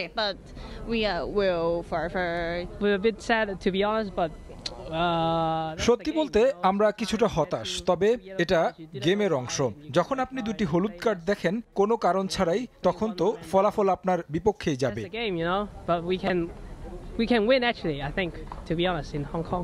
বাংলাদেশের বিপক্ষে জয় না পেলেও ম্যাচটি দারুণ উপভোগ করেছেন হংকং চায়নার সমর্থকরা। রাকিব হামজাদের পারফরমেন্সেও মুগ্ধ তারা। ফাহিম ইসলাম, সময় সংবাদ, হংকং, চায়না। 1 বছর পর আবারও প্রাণ ফিরল কমলাপুর স্টেডিয়াম ও বাফুফে সংলগ্ন আর্টিফিশিয়াল টার্ফে। ফিফার অর্থায়নে 13 কোটি টাকা ব্যয়ে শেষ হলো পুরনো টার্ফ সরিয়ে নতুন টার্ফ প্রতিস্থাপনের কাজ। এই টার্ফের মাধ্যমে মাঠ সংকট ঘুচবে বলে প্রত্যাশা যুব ও ক্রীড়া উপদেষ্টার। এদিকে উন্নত মানের টার্ফ স্থাপন করায় ফুটবলারদের ইনজুরি ঝুঁকি অনেকাংশে কমবে বলে প্রত্যাশা বাফুফের সভাপতি তাবিথ আওয়ালের। লম্বা সময় সংস্কারাধীন কমলাপুর স্টেডিয়াম, এমনিতেই মাঠ সংকট, তার উপর 1 বছর কমলাপুরের টার্ফে কোনো ম্যাচ মাঠে না গড়ানোয় বেশ বিড়ম্বনায় পড়তে হয় বাংলাদেশ ফুটবল ফেডারেশনকে। এবার নিরসন হলো সে সংকট। ফিফার অর্থায়নে শেষ হলো কমলাপুর স্টেডিয়াম ও বাফুফে সংলগ্ন টার্ফের কাজ। নতুন টার্ফ বসিয়ে উদ্বোধন করা হলো এবার। এ ধরনের টার্ফের মাধ্যমে দেশের মাঠ সংকট নিরসনের পাশাপাশি খেলা আয়োজনও সহজ হবে বলে মত যুব ও ক্রীড়া উপদেষ্টার। পাশাপাশি কক্সবাজার ফিফা সেন্টার ফর এক্সেলেন্সের কাজ দ্রুত শুরু করতে বাফুফেকে সর্বোচ্চ সহযোগিতা করা হবে বলে জানান তিনি। আমরা স্পোর্টসে আসলে চলতে থাকি, গাধার মতো একদিকে যেতে থাকি যেদিকে দু চোখ যায় আর কি। তো স্পোর্টসে আমাদের একটা ভিশন সেট করা প্রয়োজন যে আগামী 10 বছরের মধ্যে আমরা কি অ্যাচিভ করতে চাই। একটা জায়গায় লক করতে পেরেছি, 15 একর একটা জায়গা আমরা পেয়েছি, সেটা এখন ভূমি মন্ত্রণালয়ের প্রসেসিং আছে। কোলাবোরেশন উইথ বাফুফে, ভূমি মন্ত্রণালয়, অন্যান্য সংশ্লিষ্ট যারা আছে, আমরা এটা নিশ্চিত করতে পারবো। নভেম্বরের 24 আগে কাজটা সম্পূর্ণ হবে, কারণ আমরা জানি যে এএফসির প্রেসিডেন্ট শেখ সালমান বিন খালিফা প্লাস ফিফা ডেভেলপমেন্ট কমিটির চেয়ারম্যান উনি বাংলাদেশে আসছেন নভেম্বর মাসে। 2 দফা বাড়িয়ে ফিফার অর্থায়নে নতুন টার্ফ প্রতিস্থাপনে ব্যয় $1.3 মিলিয়ন, যার স্থায়িত্বকাল 15 বছর। টার্ফ স্থাপন করা হলেও কমলাপুর স্টেডিয়ামের গ্যালারি, প্রবেশপথ, ড্রেসিং রুম, প্রেস বক্স সহ বাকি থাকা কার্যক্রম ডিসেম্বরের মধ্যে শেষ করার প্রত্যাশা বাফুফের সভাপতির। এখন বাংলাদেশে কিন্তু 4 রকমের গ্রাউন্ডস দরকার পড়ছে। সকল গ্রাউন্ডস কি একটা আন্ডারে থাকবে, নাকি বিভিন্ন কমিটি আন্ডারে থাকবে, নাকি যৌথ কোনো কমিশন হবে সরকারের সাথে, এগুলো এখনো আমরা বিবেচনা আছে। আমরা এই মাসে চেষ্টা করব অ্যাটলিস্ট একটা লিগ যেন এই মাঠে শুরু হয়ে যায়। চেঞ্জিং রুমটা ঠিক করতে হবে যেন অ্যাটলিস্ট প্লেয়ারদের একটু ডিগনিটি ফেরত পায়। প্লেয়ার যারা দর্শক আসবেন তাদের জন্য গ্যালারিটা ঠিক করতে হবে। মিডিয়া বক্স বলতে এরকম কিছু নাই, একটা রুমের মতো আছে, তা আমরা চাবো সেই জায়গাটাকে ডেভেলপ করতে। এদিকে হংকং চায়নার বিপক্ষে এএফসি বাছাই পর্বের ম্যাচ খেলতে গিয়ে চরম বাধার সম্মুখীন হতে হয় বাংলাদেশ দলকে, যা নিয়ে ক্ষুব্ধ প্রতিক্রিয়া জানিয়েছে ফুটবলাররা। হংকং চায়নার এ ধরনের অসহযোগিতায় এএফসির কাছে অভিযোগের সুযোগ থাকলেও নিরপেক্ষ অবস্থানে বাফুফের সভাপতি। হোস্ট নেশন যে আচরণ করেছে সেটার ব্যাপারে আমি কোনো মন্তব্য করতে চাচ্ছি না, কারণ তারাও আমার একদিকে তারাও আমার কলিগ এএফসি স্ট্যান্ডার্ডে, কিন্তু হোস্ট নেশন আমাদের খেলোয়াড়দের বিরুদ্ধে যে আচরণ করেছে বা অবস্থাপনা যে পরিচয় দিয়েছে, আমি মনে করি সেটার বেস্ট জবাব দিতে হবে। তাজিন খন্দকার, সময় সংবাদ, ঢাকা। আসন্ন বিপিএল নিয়ে বেশ কিছু সিদ্ধান্ত নিয়েছে বিসিবি। 17 নভেম্বর অনুষ্ঠিত হবে 12তম আসরের ড্রাফট। আইএমজির সঙ্গে 3 বছরের চুক্তি সম্পন্ন করেছে বোর্ড। এরই মধ্যে দল নিতে আগ্রহ প্রকাশ করেছে বেশ কিছু প্রতিষ্ঠান। আগামী আসরে ফ্র্যাঞ্চাইজি ফি 2 কোটি ও ব্যাংক গ্যারান্টি হিসেবে দিতে হবে 10 কোটি টাকা। চ্যাম্পিয়ন দল পাবে 2 কোটি 75 লাখ ও রানার্স আপ দল পাবে 1 কোটি 75 লাখ টাকা। এছাড়া টিকিট, টিভি রাইটস থেকে ডিজিটাল বিজ্ঞাপন থেকে আয়ের 30% অর্থ ভাগ করে দেওয়া হবে অংশগ্রহণ করা ফ্র্যাঞ্চাইজিগুলোর মধ্যে। আলোচিত বিসিবি নির্বাচনের পার হয়েছে মাত্র 1 সপ্তাহ। নতুন বোর্ডের সামনে চ্যালেঞ্জ বিপিএল। একাধিক ফ্র্যাঞ্চাইজি দল নিতে অনাগ্রহ প্রকাশ করায় সৃষ্টি হয়েছে জটিলতা। তবে সব বাধা পেরিয়ে বিপিএল এর 12তম আসর আয়োজনের প্রায় সব ধরনের প্রস্তুতি সম্পন্ন করেছে বুলবুলের বোর্ড। দুদিন আগে ফ্র্যাঞ্চাইজি নিতে আগ্রহীদের জন্য দেয়া হয়েছে বিজ্ঞপ্তি। স্পোর্টস ম্যানেজমেন্ট কোম্পানি আইএমজির সঙ্গে বৈঠক করেছে বোর্ড। 3 বছরের জন্য তাদের সঙ্গে চুক্তি সম্পন্ন করেছে বিসিবি। এছাড়াও বেশ কিছু বিষয়ে সিদ্ধান্ত নিয়েছে বোর্ড। আগামী 17 নভেম্বর অনুষ্ঠিত হবে 12তম আসরের ড্রাফট। এবার 5 দল নিয়ে বিপিএল করার কথা আগেই জানিয়েছে বিপিএল গভর্নিং কাউন্সিলের সদস্য সচিব। ইতিমধ্যে শতভাগ আগ্রহ দেখিয়েছে ঢাকা, রংপুর, রাজশাহী ফ্র্যাঞ্চাইজি। আলোচনা চলছে বরিশাল, খুলনা ও চট্টগ্রামের সঙ্গে। প্রতিটা ফ্র্যাঞ্চাইজিকে সত্য দেয়া হবে 5 বছরের জন্য। ফ্র্যাঞ্চাইজি ফি 2 কোটি টাকা। প্রতি বছর যা বাড়বে 15% হারে। ফ্র্যাঞ্চাইজিগুলোকে ব্যাংক গ্যারান্টি দিতে হবে 10 কোটি টাকা। Serial number 6। বিপিএল এর চ্যাম্পিয়ন দল প্রাইজ মানি হিসেবে পাবে 2 কোটি 75 লাখ টাকা আর রানার্স আপ দল পাবে 1 কোটি 75 লাখ টাকা। শুধু তাই নয়, টিকিট বিক্রি, টিভি রাইটস, গ্রাউন্ড ব্র্যান্ডিং থেকে বিসিবির আয়ের 30% অর্থ ভাগ করে দেয়া হবে অংশগ্রহণ করা প্রতিটি ফ্র্যাঞ্চাইজির মধ্যে। এছাড়া ফ্র্যাঞ্চাইজিগুলোর প্রতি ম্যাচ ডেতে মাঠে নিজেদের বিজ্ঞাপন প্রদর্শনের সুযোগ পাবে 2 দল। এর আগে ফিক্সিংয়ের নাম আসা ক্রিকেটাররা এবার সুযোগ পাবেন না কোনো দলে। যদিও সরাসরি তাদের নাম প্রকাশ করা হবে না বিসিবি থেকে। এবারের আসরে ফিক্সিং নিয়ে 0 টলারেন্স নীতিতে থাকবে বিসিবি। বর্তমানে বিসিবির সঙ্গে কাজ করা অ্যালেক্স মার্শালের নজর থাকবে এবং প্রয়োজনে আইসিসি থেকে আরও প্রতিনিধি আনা হবে। যদিও বিষয়গুলো এখনও চূড়ান্ত নয়। সভাপতি আমিনুল ইসলাম বুলবুল অস্ট্রেলিয়া থেকে ছুটি কাটিয়ে ফিরলে প্রথম বোর্ড সভায় অনুমোদন মিলবে এসব সিদ্ধান্তের। তামিম হোসেন, সময় সংবাদ, ঢাকা। এ পর্যায়ে শীর্ষ সংবাদগুলো জানিয়ে দিচ্ছি আরেকবার। দীর্ঘ প্রতীক্ষার অবসান, 3 যুগ পর চাকসুর ভোট উৎসব আজ। ক্যাম্পাস জুড়ে উৎসবের আমেজ। একদিনেই ফল দেওয়ার ঘোষণা নির্বাচন কমিশনার। আগামীকাল রাকসু নির্বাচন। কিছু পাইনি, আমরা কোনো কিছু পাই নাই।